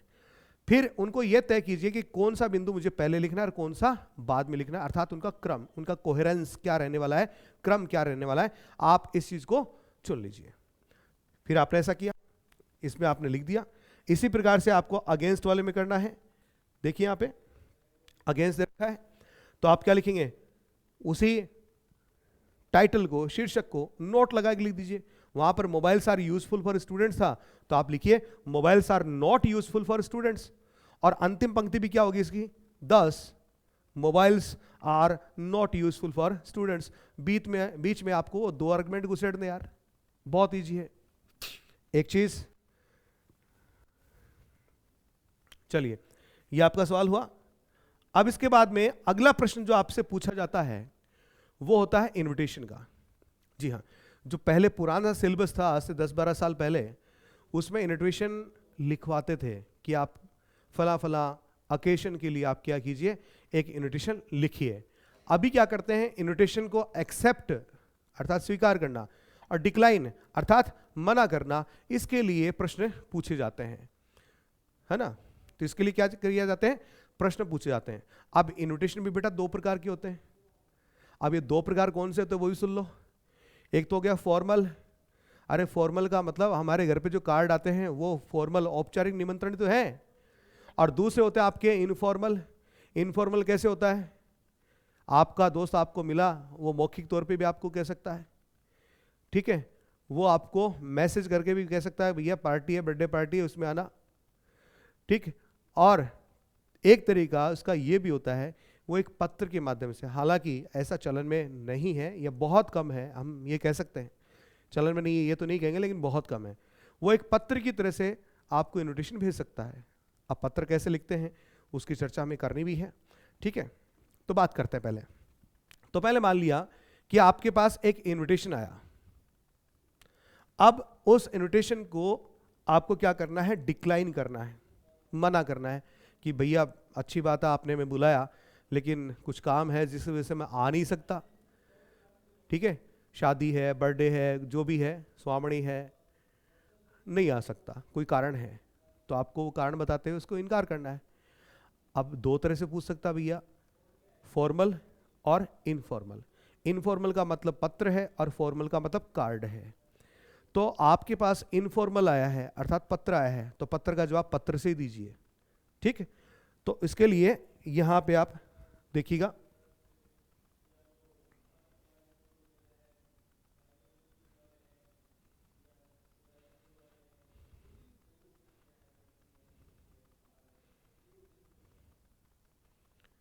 ये रहा। जैसा कि हम क्या करते हैं, जब कोई भी लेटर लिखते हैं तो जो व्यक्ति लेटर लिखता है वो सबसे पहले अपना एड्रेस यहां लिखता है। तो हमने लिखा 10 मकान नंबर 10 बापू बाजार जयपुर। और इस एड्रेस में कहीं पर भी आपको कोमा और फुल स्टॉप को काम में नहीं लेना है। फिर आप चाहें तो एक लाइन खाली छोड़िए, फिर डेट लगाइए, और आपकी इच्छा नहीं कि मैं लाइन खाली नहीं छोड़ूंगा, कोई बात नहीं, बिना लाइन खाली छोड़े भी आप डेट लगा सकते हैं। डेट लगा दिया बना, फिर उसके बाद में आपको लाइन खाली छोड़नी पड़ेगी। अब आपने लिखा dear Maya, I thank you very much for the kind invitation, कि आपने जो मुझे निमंत्रण भेजा उसके लिए मैं बहुत बहुत धन्यवाद देता हूँ। ओविंग टू प्रीवियस एंगेजमेंट, इसका मतलब ये होता है कि पहले से मेरा कोई तय कार्यक्रम था, I shall be unable to be with you, तो इस अवसर पे जिस पे आपने मुझे बुलाया है मैं नहीं आ सकता। I congratulate you heartily on your grand success in the board examination, board examination में आपने जो इतनी बड़ी सफलता अर्जित करी है उसके लिए मैं आपको बहुत बहुत धन्यवाद देता हूँ, ठीक है। इसी अवसर पे पार्टी थी, अगले व्यक्ति ने मना कर दिया। फिर आप एक लाइन खाली छोड़िए विद बेस्ट विशेस, फिर एक लाइन खाली छोड़िए और फिर आप लिखिएगा योर्स सिंसियरली। जी हाँ, क्या लिखेंगे, योर्स सिंसियरली, और फिर अपना नाम लिखेंगे। Got it. तो ये हो गया आपका एक इनफॉर्मल लेटर अर्थात informal declination to an invitation. अब औपचारिक रूप से आपको क्या करना है, किसी इन्विटेशन को स्वीकार करना है। औपचारिक रूप से आपको क्या करना है, किसी इन्विटेशन को आपको स्वीकार करना है। तो कैसे स्वीकार करेंगे वो भी आप थोड़ा देख लीजिए। यहां पे देख पा रहे हैं, यहां पे दिख रहा है दोस्तों, ये रहा। फॉर्मल इन्विटेशन का मतलब हो गया कार्ड, अब इनफॉर्मल जो इन्विटेशन है उसकी एक खास बात वो भी सुन लीजिएगा, वो वहां मैंने नहीं बोली, अभी बोल देता हूं। इनफॉर्मल इन्विटेशन का जब आप रिप्लाई देते हैं तो आप फर्स्ट पर्सन अर्थात आई और वी इस तरह के पर्सन्स का प्रयोग करते हुए रिप्लाई देते हैं। लेकिन जब आप फॉर्मल औपचारिक इन्विटेशन को एक्सेप्ट करते हैं, डिक्लाइन करते हैं, तो आप थर्ड पर्सन अर्थात ही या शी या दे या कोई नाम इनका प्रयोग करते हुए जवाब देते हैं। जैसा कि आप देखिएगा कि किसी बर्थडे पार्टी के लिए इनविटेशन आया हुआ है, तो हमने क्या लिखा है, Mrs and Mr Vishnu Kaushik thank Mrs and Mr Mahendra Sharma, कि Mrs and Mr Vishnu Kaushik जो हैं वो मिसेस और मिस्टर महेंद्र शर्मा को धन्यवाद देते हैं फॉर दियर काइंड इन्विटेशन, अपने इन्विटेशन के लिए जो उन्होंने भेजा है, to attend their brother's birthday party on 5th of January 2003 at 7 PM, शाम को 7 बजे 5 जनवरी 2023 को जो भाई की जो बर्थडे पार्टी है उसके लिए जो इन्विटेशन भेजा है उसके लिए बहुत बहुत धन्यवाद। दे हैव, देखिए यहाँ पे प्रोनाउन कौन सा काम में लिया है, दे, किसके लिए आ रहा है, Mrs and Mr Vishnu Kaushik के लिए, ये भी क्या है, थर्ड पर्सन है, और इनके लिए जो प्रोनाउन यूज हुआ है वो भी कैसा है, थर्ड पर्सन है। तो they have great pleasure in accepting the invitation, और इस इन्विटेशन को एक्सेप्ट करने में उनको बहुत ही खुशी होगी, यानी इन्होंने अनुमति दे दी है कि आप आ जाइए जी।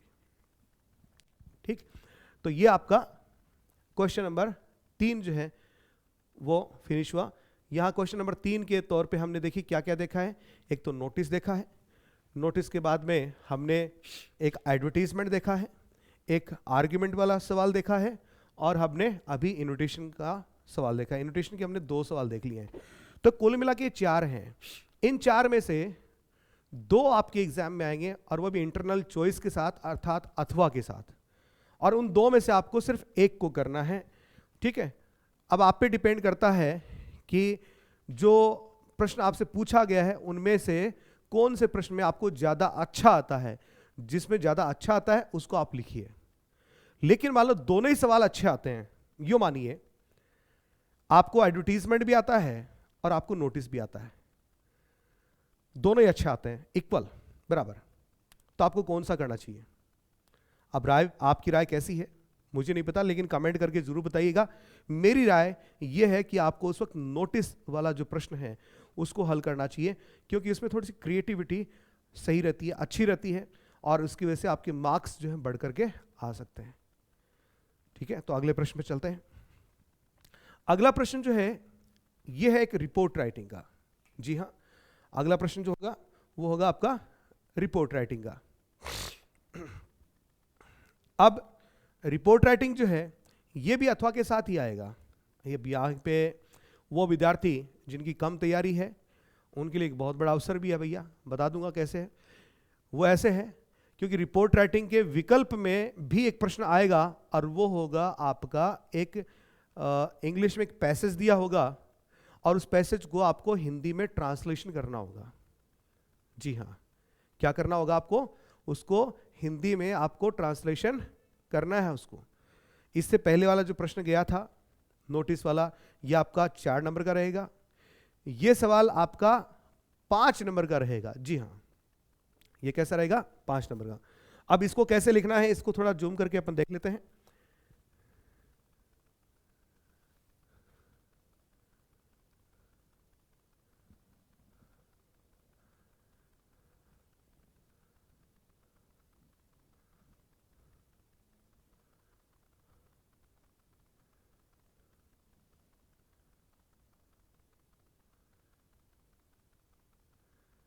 अभी देख पा रहे होंगे आप।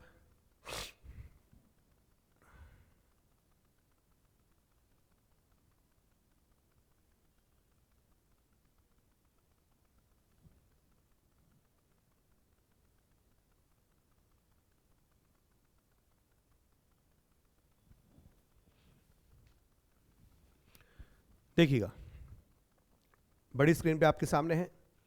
सबसे पहले जिस टॉपिक पे रिपोर्ट पूछा गया है उस रिपोर्ट का आप टाइटल लगाइए।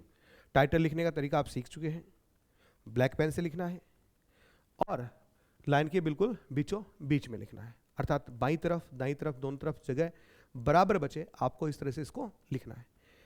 फिर जो व्यक्ति रिपोर्ट लिख रहा है जिसका जिक्र प्रश्न में आएगा, तो आप क्या करें, ऐसे इटैलिक में थोड़ा सा तिरछा करके ऐसे इटैलिक में बाई, फिर जैसे अपन ने लिया अरुण कुमार कोमा, फिर क्लास 12th, इस तरह से आपको इसको लिखना है। ठीक है दोस्तों। फिर उसके बाद में जो आपको रिपोर्ट में मैटर देना है उसको आप लिखें। रिपोर्ट लिखते समय कुछ शब्दों के प्रयोग से बचना चाहिए। अभी मेरे मुंह से निकला चाहिए, और इस चाहिए शब्द को आप शुड या मस्ट जैसे शब्दों के माध्यम से व्यक्त करते हैं। तो आप ध्यान रखें कि शुड या मस्ट जैसे शब्द हैं, इसमें आप कहीं पर काम में नहीं लें, क्योंकि इन शब्दों का प्रयोग कब किया जाता है, जब आप अपनी व्यक्तिगत राय रखते हैं। जबकि रिपोर्ट का मतलब क्या होता है, रिपोर्ट का मतलब होता है जो तथ्य आपके सामने हैं उन्हीं तथ्यों को आप प्रस्तुत कर रहे हैं, आप बता रहे हैं। तो समझ गए होंगे कि आपको रिपोर्ट को किस तरह से लिखना है। लाइन के अंत तक लिखना है, अच्छे से लिखें, बिल्कुल नीट एंड क्लीन, शब्दों के बीच में गैप पर्याप्त रखें। ठीक है, ज़्यादा गैप रखते हैं कुछ विद्यार्थी ये दिखाने के लिए कि देखो मैं ज़्यादा लिख रहा हूँ। अरे भैया, आप ज़्यादा नहीं लिख रहे हैं, आप एग्जामिनर को इरिटेट कर रहे हैं, और इरिटेट करने से आपके मार्क्स कटने वाले हैं, बढ़ने नहीं वाले हैं। तो समझ गए होंगे आप अभी। ये आगे हो गया आपका रिपोर्ट वाला प्रश्न। ट्रांसलेशन वाला प्रश्न मैंने यहाँ पर नहीं लिखा है, उसकी कोई ज़रूरत भी नहीं थी, क्योंकि उसमें क्या करना था, अंग्रेजी में कोई पैसेज दिया जाएगा और उस पैसेज को आपको क्या करना है, हिंदी में ट्रांसलेशन करना है। तो काफ़ी आसान है वो प्रश्न, कोई ऐसा नहीं है बहुत टिपिकल आएगा, आप ट्रांसलेशन नहीं कर पाएंगे। खैर, यहाँ मैंने उचित नहीं समझा उसको लिखना, तो मैंने इसका यहाँ पर नहीं लिखा इसको। अगले प्रश्न की तरफ बढ़ते हैं। अगला प्रश्न जो होगा वो होगा आपका लेटर का, अर्थात पत्र का। जैसा आप देख पा रहे हैं स्क्रीन के ऊपर, आपको दूर से लग रहा होगा एक बहुत ही अच्छी प्रकार से अच्छी तरह से एक लेटर लिखा है। तो लेटर जो है वो आपके ऑफिशियल लेटर है, बिजनेस लेटर है, लेटर्स टू एडिटर्स है, और जॉब एप्लीकेशन वाले लेटर हैं। इसमें जो आपका सबसे लंबा सबसे लेंथी जो लेटर रहने वाला है वो है आपका जॉब एप्लीकेशन का लेटर। जी हाँ, जॉब एप्लीकेशन का लेटर। कारण क्योंकि इसमें आपको सीवी अर्थात करिकुलम विटे या रिज्यूमे, इनको आपको साथ में अटैच करना होता है, बनाना होता है। तो मैंने एग्जाम्पल के तौर पे इसी को लिया है, और ये हर वर्ष पूछा जाता है, लगभग ये मान के चलिए ये हर साल पूछा जाता है। ठीक है, और इसके अथवा में लेटर टू एडिटर या ऑफिशियल या बिजनेस लेटर जो है वो पूछे जाते हैं। तो लेटर का प्रारूप लगभग सेम रहना है। तो करते क्या है लेटर में लिखते समय, यहां पर अपन ने क्या लिया है, एक लेटर लिया है जॉब एप्लीकेशन के तौर पे। आपको एक जॉब एप्लीकेशन लिखनी है, तो सबसे पहले आप अपना एड्रेस लिखेंगे। जैसे मैंने लिखा B293 293 महेश नगर जयपुर। यहां पर याद रखें कोमा फुल स्टॉप कुछ नहीं लगाए। मैं थोड़ा जूम करके आपको दिखा देता हूं।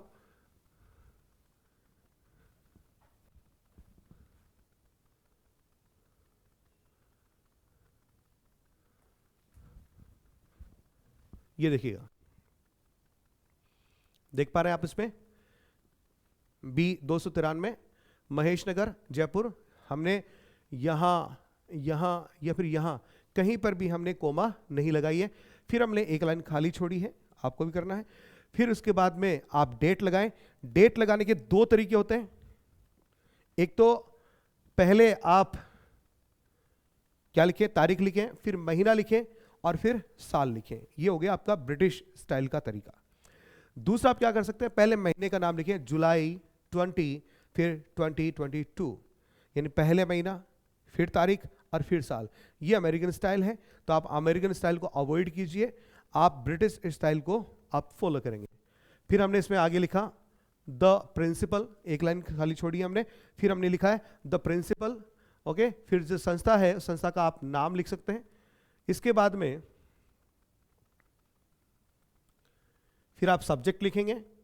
तो सब्जेक्ट हमने लिखा application for the post of lecturer in English, post of lecturer in English, अर्थात इंग्लिश लेक्चर के पद हेतु आवेदन।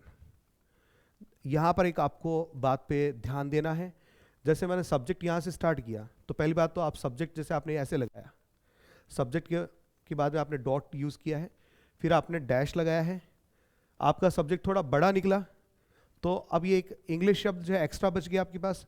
तो ऐसा नहीं कि आप सब्जेक्ट के नीचे से लिखेंगे, आप इसको यहाँ से जहाँ आपने सब्जेक्ट लिखना शुरू किया था उसके नीचे से आप इसको लिखें, ठीक है।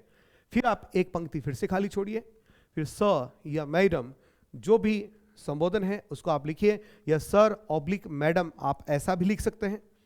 फिर आप यहां से शुरू करेंगे इसको,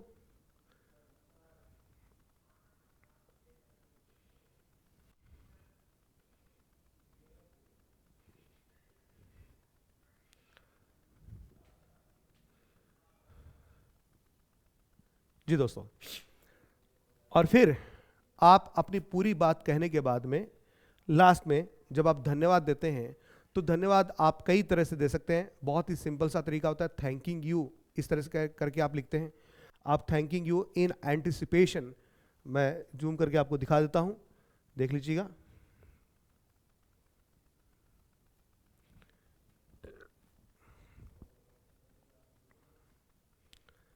आपको स्क्रीन पर नजर आ रहा होगा यहाँ पे, थैंकिंग यू इन एंटिसिपेशन, फिर योर्स फैथफुली, फिर आपने अपना नाम लिखा, और लास्ट में आप एक चीज जरूर लिखेंगे और वो है एनक्लोज्ड, एनक्लोज्ड जिसमें लिखा हुआ है सीवी।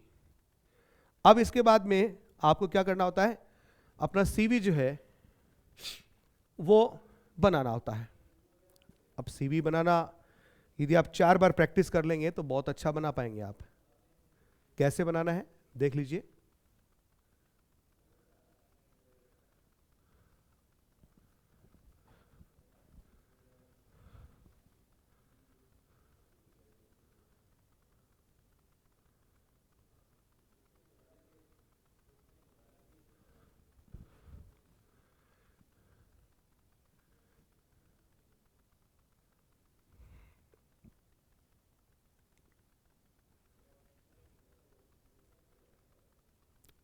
ये रहा दोस्तों, अभी आपको दिख रहा होगा।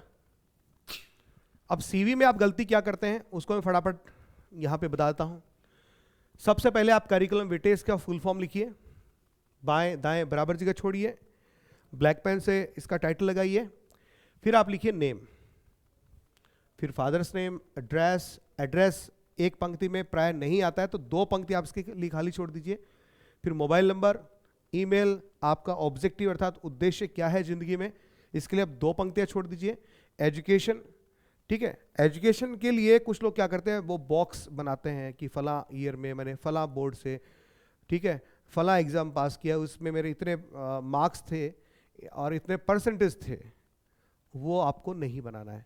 इसमें जो आपकी जो लास्ट जो क्वालिफिकेशंस हैं एजुकेशनल और प्रोफेशनल, आप उनको लिख दीजिए, वो काफ़ी होता है, वही अच्छा लगता है। फिर आपका एक्सपीरियंस, इसके लिए भी आप 2 पंक्तियां छोड़ सकते हैं। फिर आपका इंटरेस्ट, रुचि किस चीज़ में है आपकी, और एक पॉइंट आप जरूर बनाइएगा, रेफरेंस। इसमें कोई आपको जोर आने वाली बात नहीं है। रेफरेंस का मतलब क्या होता है कि आप किसी व्यक्ति का, एक ऐसे व्यक्ति का रेफरेंस दीजिए जो समाज में या उस फील्ड में, जिस फील्ड में आप जा रहे हैं उसमें अच्छी औकात, अच्छी रेपो रखता हो, और जो आपको जानता भी हो, और उस व्यक्ति से हम आपके बारे में कुछ जान सकते हैं यदि हमें जानने की आवश्यकता पड़े तो आप ऐसा लिख सकते हैं। ऐसा लिखने के बाद में फिर आप एक स्केल लीजिए, और जो सबसे लंबा नाम है, ठीक है, ऐसे स्केल लीजिए और फिर ऐसे कॉलन्स आप बनाते जाइए, जिनको आप विसर्ग बोलते हैं, इंग्लिश में हम कॉलन बोलते हैं। इन कॉलन्स को एक सीध में बनाइए, और फिर आप यहां से बिल्कुल एक सिमेट्रिकल वे में इसको अच्छे से लिखिए। आड़ा तिरछा लिखोगे तो मार्क्स तो बेटा आएंगे, लेकिन पूरे नहीं आएंगे, याद रखना, पूरे नहीं आएंगे, तब मार्क्स कट कट के आएंगे, ठीक है। तो इसमें आपने क्या किया, इसको एक तो इसको बेतरतीब तरीके से लिखा, एक इसको बिल्कुल एक सिमेट्रिकल वे में सीधे से लिख दिया, तो आपके यार मार्क्स अच्छे आ गए। पढ़ किस लिए रहे हो, ठीक है, मार्कशीट में भी तो आपके मार्क्स चाहिए ना। फिर रोते घूमते फिरते हो कि सर हमारे मार्क्स नहीं आते, हमारे मार्क्स नहीं आते, पढ़ते खूब हैं। तो भैया सिर्फ पढ़ना ही नहीं होता है, पढ़ने के अलावा जो कुछ पढ़ा है उसको अच्छे से डिलीवर करोगे तभी तो आपके मार्क्स आएंगे। ऐसे कहाँ से आएंगे, खुद सोचिए इस बारे में। तो इस तरह से आपने अपना क्या कर दिया, रिज्यूम तैयार कर दिया। अब ये आपका हो गया लेटर वाला पार्ट, ठीक है। लेटर भी अथवा में आएंगे, दो में से आपको एक करना है। तो जो सेक्शन बी है, राइटिंग सेक्शन, इसमें जितने भी सवाल आने हैं वो इंटरनल सेक्शन के आने, 3 सवाल आने हैं, अर्थात तीनों ही सवाल अथवा में आएंगे। सबके अथवा में 2-2 प्रश्न, 2 में से आपको एक करना है, तो ये थोड़ा सा आसान रहने वाला है, ठीक है। अब आगे बढ़ते हैं इसमें। अब मैंने जैसे आपको पहले बताया था कि ग्रामर को कोई अलग से कोई सेक्शन नाम जो है, टाइटल जो है अलॉट नहीं किया गया है, तो कोई बात नहीं, आप अगले पेज के ऊपर फ्रेश पेज लीजिए, आप उसमें नया पेज लीजिए, भले उधर पंक्तियां छूटती है, छूट जाने दीजिए, कोई बात नहीं, ठीक है। नया पेज लीजिए और वहां पर बिल्कुल बीचों बीच में हेडिंग बनाइए ग्रामर। मैं आपको फिर से बता दूं, इसको सेक्शन नाम अलॉट नहीं किया गया है, क्या पता अलॉट कर दे तो वो पेपर में दिया हुआ आएगा, तो आप उस हिसाब से लिख देना इसको, ठीक है। अब ग्रामर में आपके 4 टॉपिक्स हैं। एक तो आपका क्लोज का है, जिसमें आपके 3 तरह की क्लोजेस दे रखे हैं। नाउन क्लोज दे रखा है, एडजेक्टिव क्लोज जिसे हम रिलेटिव क्लोज के नाम से भी जानते हैं, और तीसरा आपका एडवर्ब क्लोज। अगला टॉपिक जो है आपका सिंथेसिस है, जिसमें सिंपल, कंपाउंड तथा कॉम्प्लेक्स हम 3 तरह के सेंटेंसेस पढ़ते हैं। एक टॉपिक आपका फ्रेजल वर्ब्स है, जो एक तरह से वोकैब का टॉपिक है, और एक है आपका पार्ट्स ऑफ स्पीच में से प्रेपोजिशन। तो ये 4 टॉपिक हैं। चारों टॉपिक में से 2-2 सवाल आएंगे, ठीक है। अब 2-2 सवाल दे रखे हैं, तो पूरा बिल्कुल एक पेज में हल हो जाएंगे, एक से दूसरा पेज लगना ही नहीं है इनमें। तो प्रत्येक आंसर के साथ में आप क्या करेंगे, आंसर के बाद में आप एक पंक्ति को खाली छोड़ देंगे। ये बिल्कुल ध्यान रखिएगा आप इस चीज को। थोड़ा सा मैं पान लेता हूँ, काफी देर होगी बोलते हुए।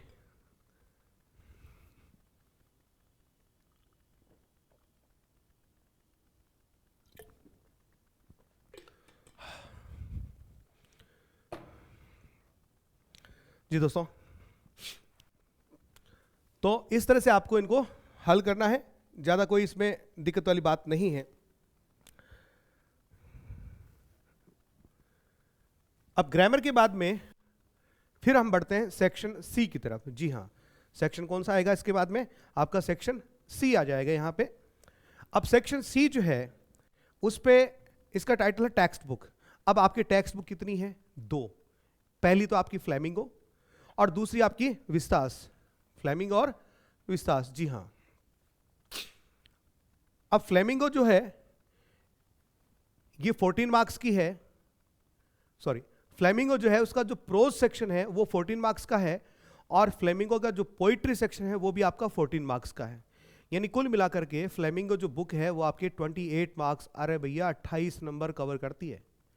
इसमें प्रोज सेक्शन में आपके 8 लेसन हैं, पोइट्री सेक्शन में आपकी 6 पोएम है, और दूसरी तरफ आपकी जो विस्टास नाम से जो बुक है उसमें भी आपके 8 लेसन्स हैं, और ये आपके 14 मार्क्स कवर करते हैं, ठीक है।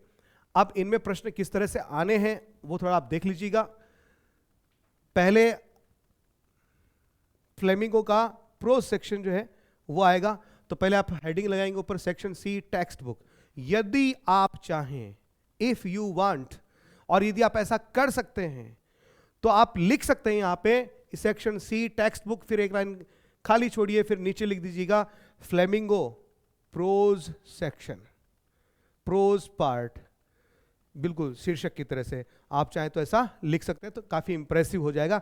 हालांकि मैंने यहां नहीं लिखा है, लेकिन आप ऐसा कर सकते हैं, ओके। अब इसमें सवाल नंबर 10 जो है, जी हां सवाल नंबर 10, क्योंकि पीछे हम आप नोट करते आ जाइए, चाहिए देखिएगा। पहला प्रश्न सेक्शन ए का आपका किसका हो गया, रीडिंग कॉम्प्रेशन का। दूसरा प्रश्न भी किसका हो गया, रीडिंग कॉम्प्रेशन का। फिर सेक्शन सी स्टार्ट हो जाता है, उसका पहला प्रश्न अर्थात प्रश्न संख्या 3, उसमें 4 सवाल हैं, 4 टॉपिक है जिनमें से 2 अथवा में आएंगे, तो मैंने इन्हीं को 3-3 नंबर दे रखे, 3, ये भी 3, ये भी 3, ये भी 3 हो गया, ओके। अब अगला सवाल जो आएगा नंबर 4 रिपोर्ट राइटिंग, अथवा में आएगा आपका ट्रांसलेशन के लिए कैसे पैसेज। फिर अगला सवाल 5 नंबर आ जाएगा जो आपका लेटर का होगा, ये भी अथवा में होगा। फिर आपका ग्रामर सेक्शन, इसमें 4 सवाल आने हैं, तो 6, 7, 8, 9, और अब सेक्शन सी आपका स्टार्ट हो गया क्वेश्चन नंबर 10 से। जी हां, यहां पर भी दोस्तों यहां पर भी जो पहला प्रश्न है फ्लेमिंगो का, जो प्रोज सेक्शन है उसका जो पहला प्रश्न है वो भी आपका एक पैसेज रहने वाला है, रीडिंग कॉम्प्रहेंशन का पैसेज रहने वाला है, लेकिन ये थोड़ा छोटा होगा। ये अनसीन नहीं बल्कि सीन पैसेज होगा। अर्थात जो 8 लेसन है, 8 लेसन आपकी कौन कौन से हैं, आपको नाम तो याद होने चाहिए ना। जैसे लास्ट लेसन है, लॉस्ट स्प्रिंग है, डीप वाटर है, द रैट ट्रैप है, इंडिगो है, पोइट्स एंड पेनकेक्स है, और इंटरव्यू है, गोइंग प्लेसेस है। ये मैंने क्रम से नाम लिए हैं। इन 8 में से किसी भी एक में से आपको क्या मिलेगा, एक सीन पैसेज मिलेगा, और नीचे मिलेंगे आपको 6 सवाल। जी हां, कितने सवाल मिलेंगे आपको, 6 सवाल मिलेंगे। अब ये 6 सवाल किस तरह से पूछे जाने वाले हैं जी, ये 6 सवाल देखिए किस तरह से पूछे जाएंगे। तो इनके जो 6 सवाल हैं, इसमें 4 तो आपकी कॉम्प्रहेंशन, कॉम्प्रहेंशन का मतलब होता है अंडरस्टैंडिंग, अर्थात आपने पैसेज को पढ़ा, पैसेज को पढ़ करके आपने क्या समझा। तो आपका जो अंडरस्टैंडिंग लेवल है, कॉम्प्रहेंशन लेवल है, उस पर सवाल होंगे आपके 4, और जो अंतिम 2 सवाल होंगे वो होंगे आपके वोकैबुलरी के। ठीक है, मैं आपको जूम करके यहां दिखा देता हूं।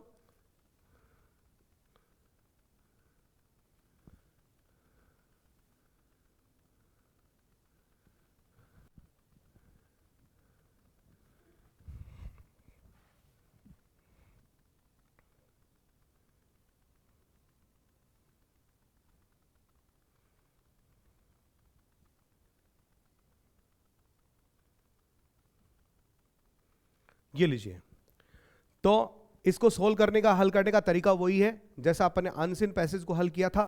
शुरुआत के 2 शब्द, अंतिम 2 शब्द वो भी ब्लैक पेन से, बीच में डॉट डॉट डॉट, और इसको properly with in inverted commas आपको इसे बंद करना है।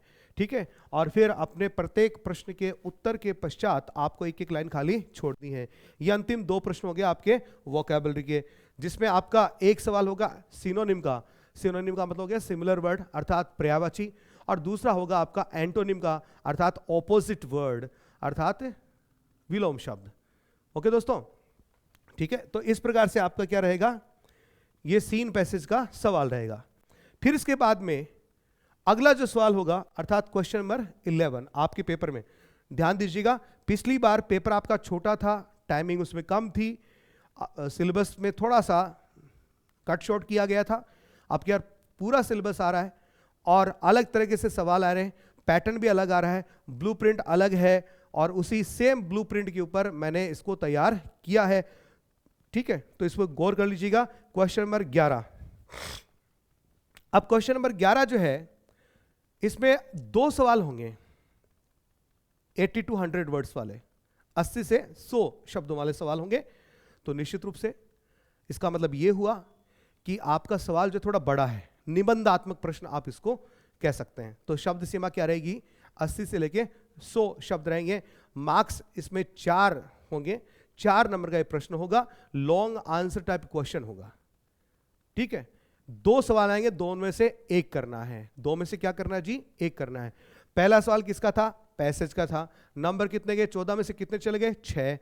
ठीक है, अभी इसके कितने चले गए, 4, 6 4 10। ठीक, किस तरह से लिखेंगे, बहुत ही सिंपल सा तरीका है,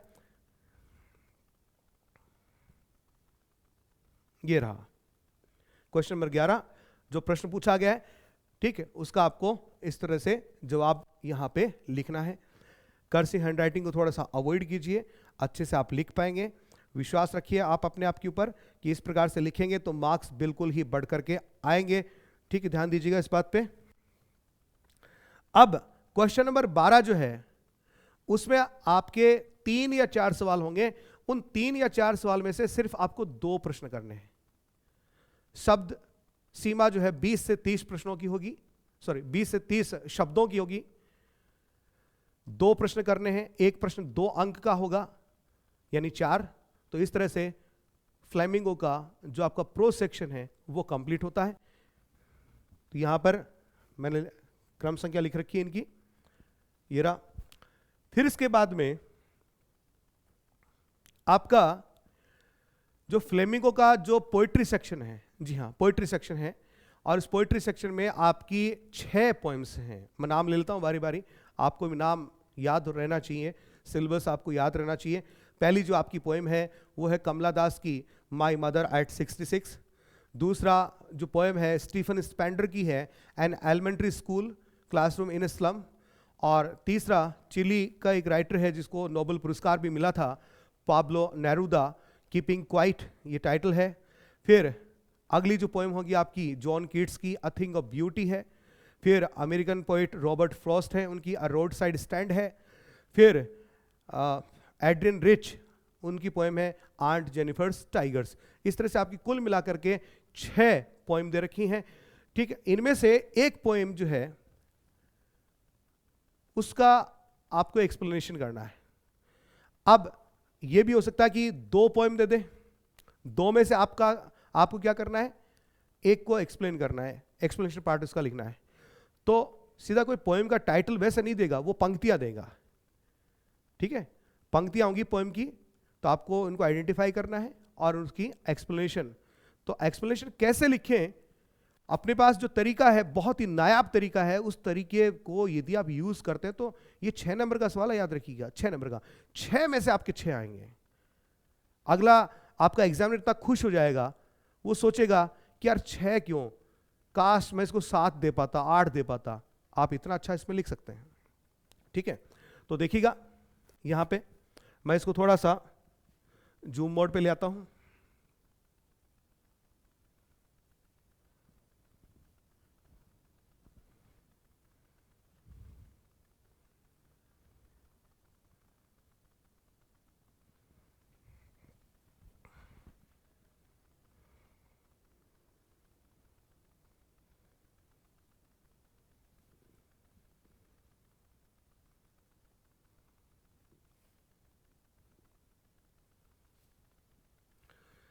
तो दोस्तों देख पा रहे हैं आप इसको। सबसे पहले जो पंक्तियां एक्सप्लेनेशन की दी गई हैं, उनके प्रथम 2 शब्द, अंतिम 2 शब्द ब्लैक पेन से, बीच में डॉट डॉट डॉट, और इसको properly with in inverted commas आप इसको बंद कीजिए। ठीक है, 2 पोएम की पंक्तियां होंगी, कौन सी को आप एक्सप्लेन कर रहे हैं, नंबर 1 को या नंबर 2 को, वो आप यहां मेंशन कर दीजिए जरूर जरूर से। ठीक है, ताकि एग्जामिनर को इस पे कोई कंफ्यूजन ना रहे। सबसे पहले आप ब्लैक पेन से लिखेंगे रेफरेंस। रेफरेंस में दोस्तों आप क्या लिखते हैं, हम प्राय यूं लिखते हैं these lines are taken from. क्या लिखते हैं, these lines are taken from. तो मैं आपको एक थोड़ा सा अलग तरीका बताता हूं, थोड़ी सी आपकी मेहनत तो लगेगी, और यदि आप कमेंट बॉक्स में मेरे से इस बारे में कुछ ज्यादा जानना चाहेंगे तो मैं आपको जरूर बताऊंगा। थोड़ा सा मुझे पेज की जरूरत पड़ेगी, तो मैं एक बार इसको जूम को ऑफ कर देता हूं।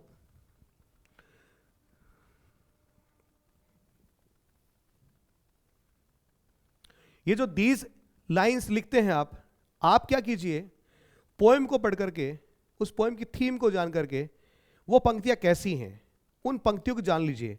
यानी सबसे पहले आप उन पंक्तियों की विशेषता,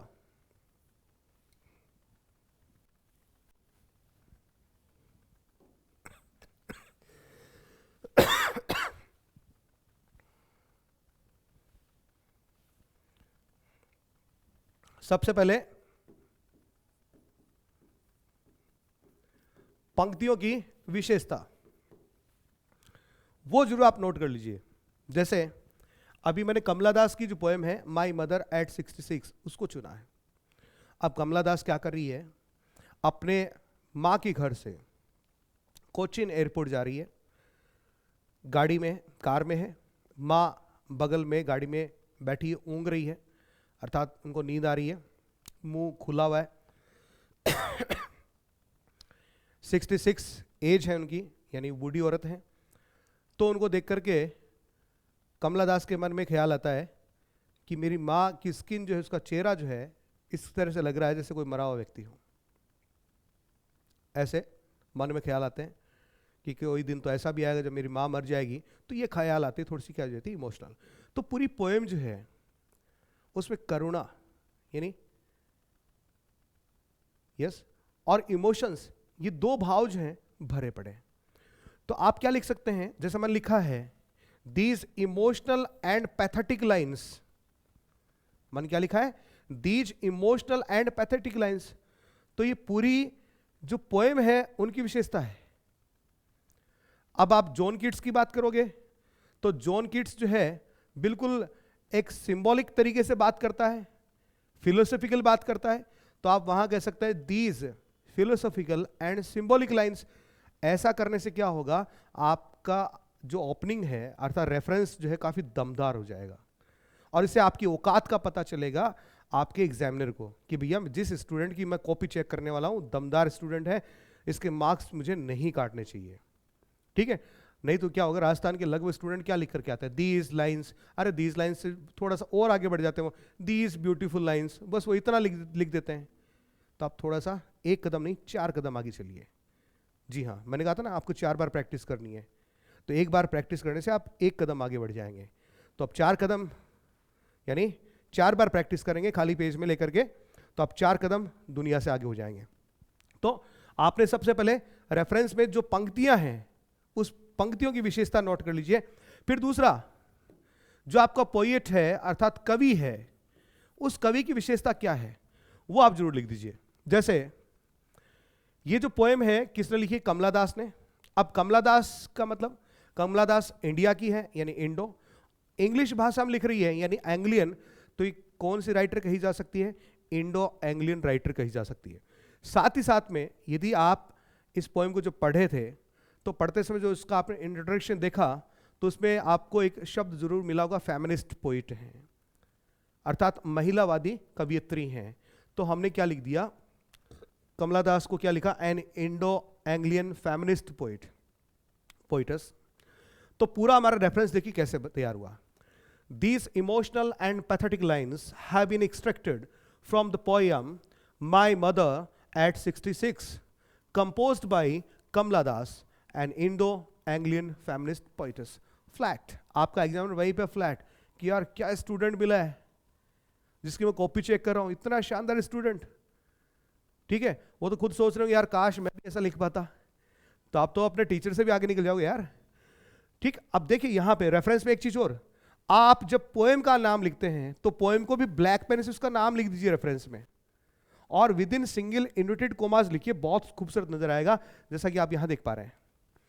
फिर इसके बाद कॉन्टेक्स्ट, कॉन्टेक्स्ट एक यूनिवर्सल कॉन्टेक्स्ट आप चूज कर लीजिए।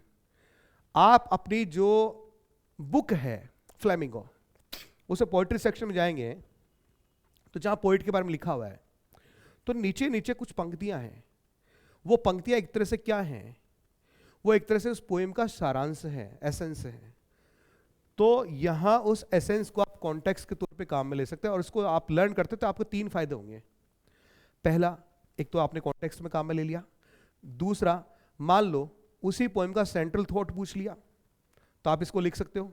मान लो उसी पोएम का जो टाइटल का जस्टिफिकेशन पूछ लिया कि इस पोएम का ये फला फला टाइटल है, इसकी सटीकता सही है या नहीं है, अपने विचार व्यक्त कीजिए, तो वहां पर भी ये काम आ जाएगा, जस्टिफिकेशन ऑफ द टाइटल। अर्थात 3 जगह पे ये आपको काम में आने वाला, तो आपको जरूर करना चाहिए। फिर आप रेफरेंस के बाद में कॉन्टेक्स्ट लिखा, कॉन्टेक्स्ट के बाद में आपने एक्सप्लेनेशन लिखी। एक्सप्लेनेशन में हम सबसे पहले लिखते हैं द पोइट सेज। अरे भैया द पोइट सेज क्यों, आप सीधे लिखो ना कमला दास सेज। फिर अगली बार जिक्र हो तब लिखो द पोइट सेज। फिर अगली बार जिक्र हो तब आप लिखो शी सेज। तो 3 वाक्य आपको बनाने हैं। ठीक है, 3 वाक्य बना के एक्सप्लेनेशन खत्म करो यार, लंबा चौड़ा, बहुत ज्यादा लंबा चौड़ा क्यों लिखना। फिर एक चीज जो बहुत सारे लोग नहीं लिखते हैं, बहुत सारे बच्चे नहीं लिखते हैं, बहुत सारे टीचर्स भी नहीं बता पाते हैं बच्चों को, उस चीज पे ध्यान दीजिएगा। वो एक आपका एक्स्ट्रा पॉइंट है, बोनस पॉइंट है, उसको देख करके एग्जामिनर बहुत खुश हो जाएगा और अच्छे से आपको मार्क्स देगा। आप इसके नीचे लिखिए क्रिटिकल कमेंट्स, आलोचनात्मक टिप्पणी। आलोचनात्मक टिप्पणी, उसमें आप 2 बिंदु बनाइए, एक तो लैंग्वेज का, दूसरा स्टाइल का, कि भाषा शैली जो है, style is lucid and soothing, ऐसे लिख दीजिए। सभी जो जितनी पोएम्स दे रखी है सबकी ऐसी भाषा शैली है। दूसरा, language is symbolic and beautiful, भाषा प्रतीकात्मक है और सुंदर है। प्रत्येक पोएम पे ये दोनों बिंदु शामिल हो जाएंगे, आपको इनको चेंज भी करने की आवश्यकता नहीं है, कुछ ऐड ही कर सकते हैं, कुछ कम करने की आपको आवश्यकता नहीं है, दोनों को एज इट इज आप लिख सकते हैं। तो इस तरह से आपका ये एक्सप्लेनेशन पार्ट जो है वे फिनिश होता है। अब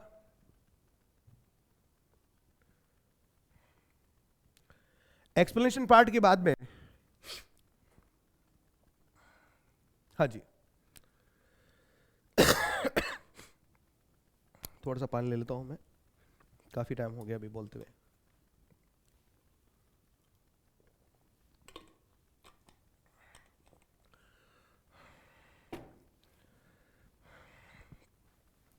हाँ जी दोस्तों, तो आपने एक्सप्लेनेशन पार्ट देखा। अब एक्सप्लेनेशन पार्ट के बाद में फिर से आपको 2 सवाल मिलेंगे अथवा में इंटरनल चॉइस के साथ में। शब्द सीमा वही 80 से 100 शब्द वाली है, 80, 90, 100 शब्द वाली है। 4 नंबर का सवाल होगा और ये होगा आपके पोइट्री सेक्शन से, ठीक है। और जैसे ये रहा यहाँ पे 14, उसमें 2 सवाल है, 2 में से आपको एक करना है। मैंने सेकंड को चूज किया है, ये आपको अपने से तैयार करना है। आप कमेंट बॉक्स में यदि इसके बारे में कुछ मांगेंगे तो मैं आपको जरूर बताऊंगा। फिर अगले 2 प्रश्न जो हैं, जो कि सवाल नंबर 15 के तहत आने हैं, यहां पर भी 3 या 4 सवाल होंगे, उनमें से आपको 2 करने हैं, इंटरनल चॉइस वाले सवाल हैं। 2 सवाल करने हैं, दोनों 2-2 अंक के हैं। इस तरह से आपकी एक्सप्लेनेशन जो है वो 6 नंबर की हुई, जो लॉन्ग आंसर टाइप क्वेश्चन है वो 4 नंबर का, और ये जो शॉर्ट वाला है ये 2 सवाल हैं 2-2 नंबर के, ये भी कुल मिलाकर के 4 के हुए। इस तरह 6, 4, 2 और 2 कुल मिलाकर के 14 मार्क्स। तो यहां पर आपका सेक्शन सी में जो फ्लेमिंगो वाला जो पोर्शन है वो खत्म होता है, ठीक है दोस्तों। फ्लेमिंगो का जो प्रोज पोर्शन है उसके ऊपर भी आप हेडिंग लगा सकते हैं, प्रोज सेक्शन। जो पोइट्री वाला सेक्शन है जो कि एक्सप्लेनेशन से स्टार्ट होता है, वहां पर भी आप एक अलग हेडिंग बना सकते हैं कि फ्लेमिंगो पोइट्री सेक्शन। अब इसके बाद में सेक्शन सी में अंतिम रूप से आपके पास जो बुक बचती है वो है आपकी विस्तास। ये भी 14 मार्क्स कवर करेगी। इसमें भी कुल मिलाकर के आपके 8 चैप्टर हैं, ठीक है। पहला सवाल जो है स्क्रीन पे दिखाई देगा अभी आपको, ये रहा 17 नंबर पे, 16 नंबर पे ये क्वेश्चन आएगा। 2 सवाल होंगे, 2 में से आपको एक करना है, और 4 नंबर का है, लॉन्ग आंसर टाइप क्वेश्चन है। शब्द सीमा वही 80 से 100 रहने वाली है, ठीक है। और फिर अगले 2 सवाल जो हैं वो आपके शॉर्ट आंसर टाइप क्वेश्चन है, और 2-2 नंबर के 2 सवाल होंगे। तो यहां 4 + 4 8 हो गए। अब इसी बुक में आपके जो अंतिम सवाल हैं, अंतिम 6 सवाल जो हैं वो होंगे आपके मल्टीपल चॉइस वाले सवाल, अर्थात ऑब्जेक्टिव टाइप क्वेश्चंस, अर्थात ABCD ABCD वाले प्रश्न। तो इस तरह से आपकी विस्तास जो है वो यहां पर क्या होती है, फिनिश होती है, ठीक है दोस्तों। तो इस तरह से आपने अपनी पूरी कॉपी को देखा। अब भी एक इंपॉर्टेंट बात रह जाती है, वो इंपॉर्टेंट बात क्या है, बहुत गौर से सुनिएगा, टीचर्स भी इस बात पे ध्यान दें, बहुत इंपॉर्टेंट चीज है, और स्टूडेंट्स और भी ज्यादा ध्यान दें। बेटा देखिए, आप यो सोचिए कि आप अच्छे मार्क्स ऑलरेडी आप लाने वाले हैं, लेकिन कहीं ना कहीं आपके साथ ट्रेजेडी हो सकती है। मैंने कहा था ना कि यार ये क्या हो रहा है, इतने कम मार्क्स कैसे आ रहे हैं। तो राइटिंग नहीं, कुछ और कारण भी है। और कारण क्या है उसको मैं आपको बताता हूं। उसके लिए मुझे इस कॉपी के बिल्कुल बिगिनिंग में जाना पड़ेगा।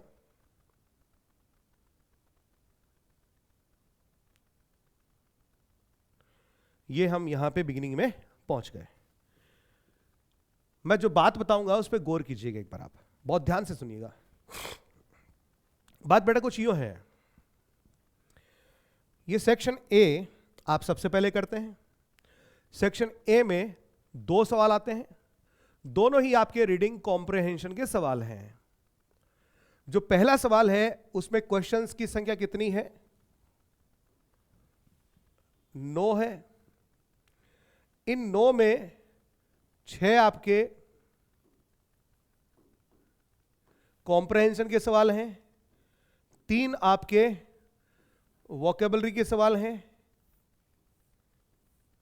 कितने सवाल हैं, 3, अंतिम 3, 7वां, 8वां और 9वां, ठीक। जो दूसरा पैसेज आएगा उसमें 6 सवाल होंगे।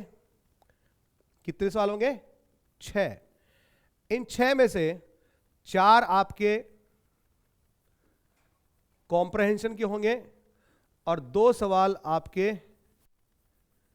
वोकैब के होंगे। क्वेश्चन नंबर इसमें 5 और 6 पे रहेंगे ये। अब मेरी बात शुरू होती है, तार्किक बात कह रहा हूं, ध्यान से सुनिएगा। क्या कोई विद्यार्थी ये गारंटी दे सकता है कि सर मेरे ये वोकैब के सवाल बिल्कुल सही जाएंगे? क्या कोई दे सकता है? सोच के देखिए।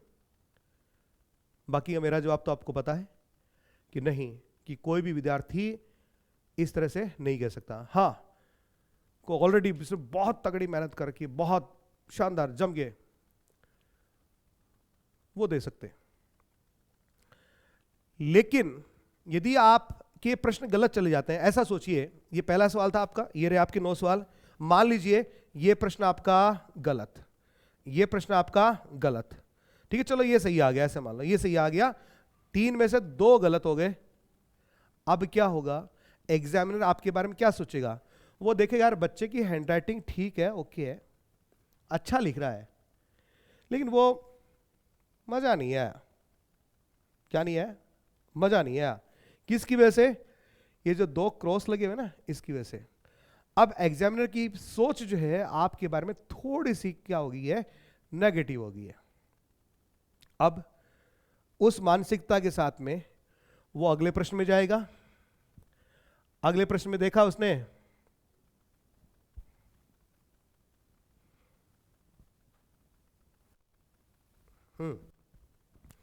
यहां पर 6 सवाल, 6 में से वोकैब का 1 सवाल सही है और 1 गलत है। अब तो उसका पक्का विश्वास हो गया जी कि मेरा स्टूडेंट जो है ठीक है, लेकिन वो मेरिटोरियस या बहुत अच्छे मार्क्स लाने वाला स्टूडेंट नहीं है। तो अब वो सेक्शन बी में bull in A China shop, आपने सुना होगा कहावत, है ना? अर्थात चाइना शॉप, चाइना शॉप का मतलब डेलिकेट आइटम्स वाली दुकान, और इसमें से आप सांड घुस गया, और वो सांड क्या करेगा? तबाही करेगा। अब आपकी अगली जो दुकान है ना, वो क्या है? वो आपकी चाइना शॉप है, अर्थात सेक्शन बी है, राइटिंग सेक्शन है। अब उस राइटिंग सेक्शन में हो क्या रहा है? उसमें आपके बहुत ही इंपॉर्टेंट खास खास सवाल है 3।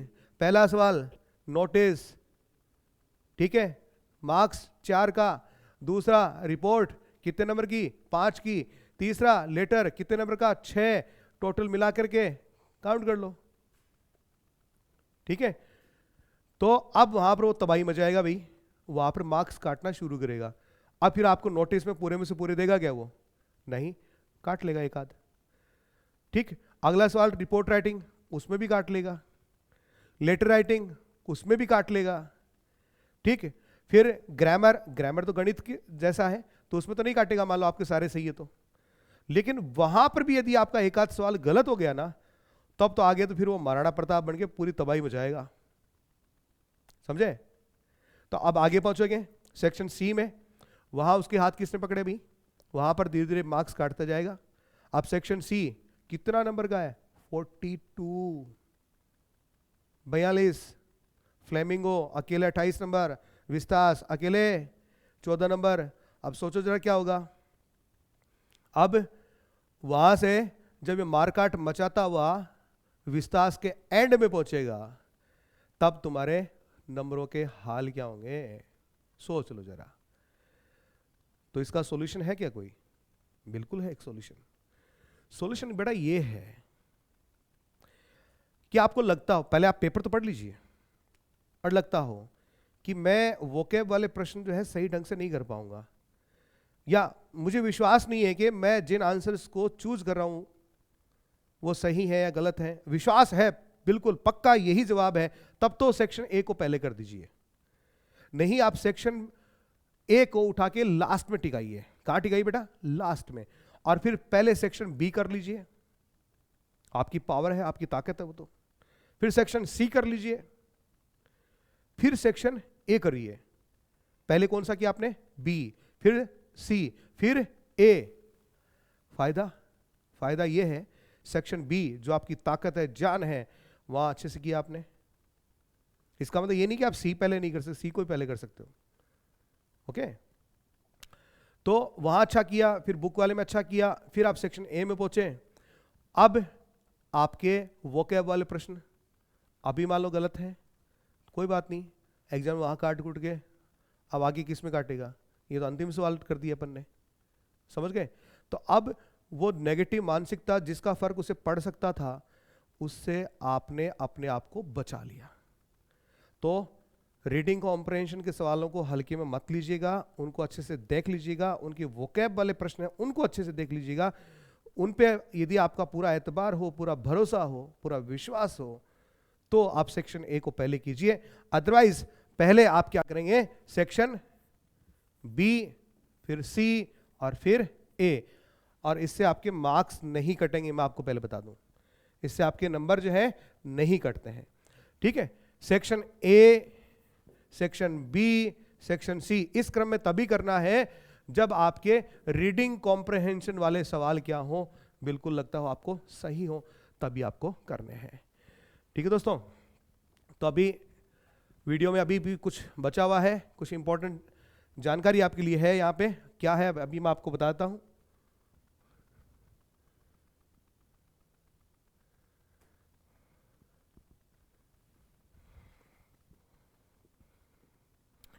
ये एक चीज मुझे आपको बतानी थी यहां पे,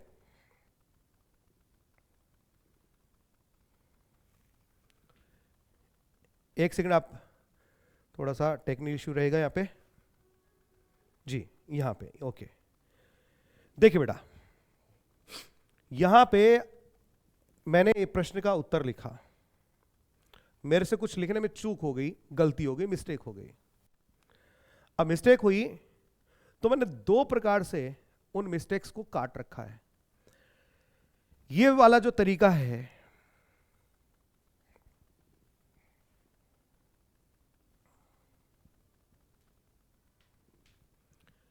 थोड़ा सा वेट कीजिए, एक बार टेक्निकल इशू है, थोड़ा सा वेट कीजिएगा।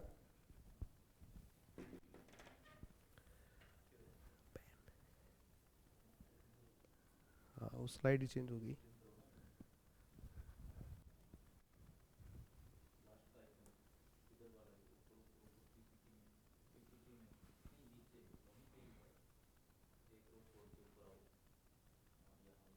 Okay, thank you. तो थोड़ा सा टेक्निकल इशू था, इतना हैंडी अभी हुए नहीं है हम, ठीक है, लेकिन क्या करें, मुकेश जी सर ने कहा आना ही पड़ेगा, तो आगे भी आप लोगों के लिए हमारे मित्र हैं कटारिया जी, उनका काफ़ी सपोर्ट है हमें।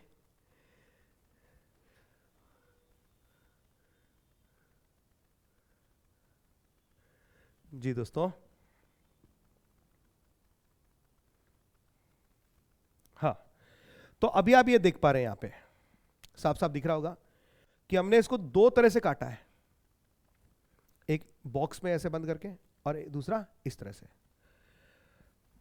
तो पहले मैं इसको एक बार ऑफ करता हूं इधर से, फिर मैं आपको बताता हूं।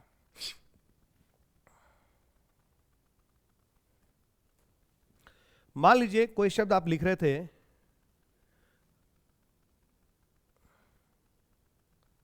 और शब्द को लिखते हुए क्या होगी, आपसे कोई चूक हो गई,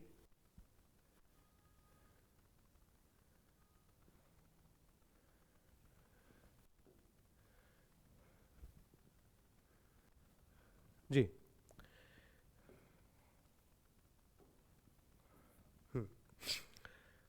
शब्द को लिखते हुए आपसे कोई चूक हो गई, तो आप क्या करते हैं, उस पर ऐसे लकीर खींच देते हैं। टीचर भी ऐसे बताते हैं कि हाँ लकीर इस पे खींच दो। एक बात बताइए, ये लकीर आप खींच देते हैं, ब्लू पेन है, मैं ब्लू लेता हूं, देखो इसमें ये लकीर आप खींच देते हैं, तो एक्चुअल में आप कर क्या रहे हैं, एक्चुअल में आप ये कर रहे हैं, आप अपने एग्जामिनर को चीट कर रहे हैं। जी हाँ, चीट कर रहे हैं। कैसे? आप इस तरह से लकीर खींच रहे हैं इस उम्मीद के साथ में कि मेरे एग्जामिनर को पता नहीं चलेगा कि यहां मैंने कुछ गड़बड़ करी है। अरे भैया, गलती तो करिए, पाप थोड़ी किया आपने, आप कोई खुदा थोड़ी, आप कोई भगवान थोड़ी है कि आप गलतियां नहीं करोगे। We are humans, and we are destined to commit errors, mistakes, हमसे गलतियां तो होंगी, ठीक है। तो गलती यदि हो गई है तो my dear, make it a beautiful mistake. आप क्या करें, जैसे ये शब्द गलत हो गया, जैसे सपोज ये गलत हो गया, इसको आपने ऐसे बॉक्स में बंद किया,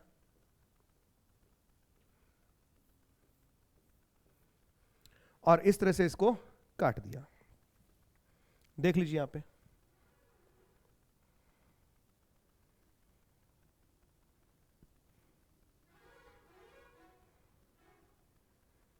ये दोनों को आप चेक कर लीजिए। मेरे ख्याल में कहीं भी किसी भी सूरत हाल में इस तरह से काटा हुआ आपको बुरा नहीं लगेगा। ये आपकी ऑनेस्टी है, आपकी ईमानदारी है, और ईमानदारी का परिणाम हमेशा ही अच्छा होता है। तो यकीन मानिएगा, तरीके कुछ अलग हो सकते हैं, लोगों से जुदा हो सकते हैं तरीके, लेकिन मैंने इन तरीकों को आजमाया है और इनसे अच्छा परिणाम हासिल किया है।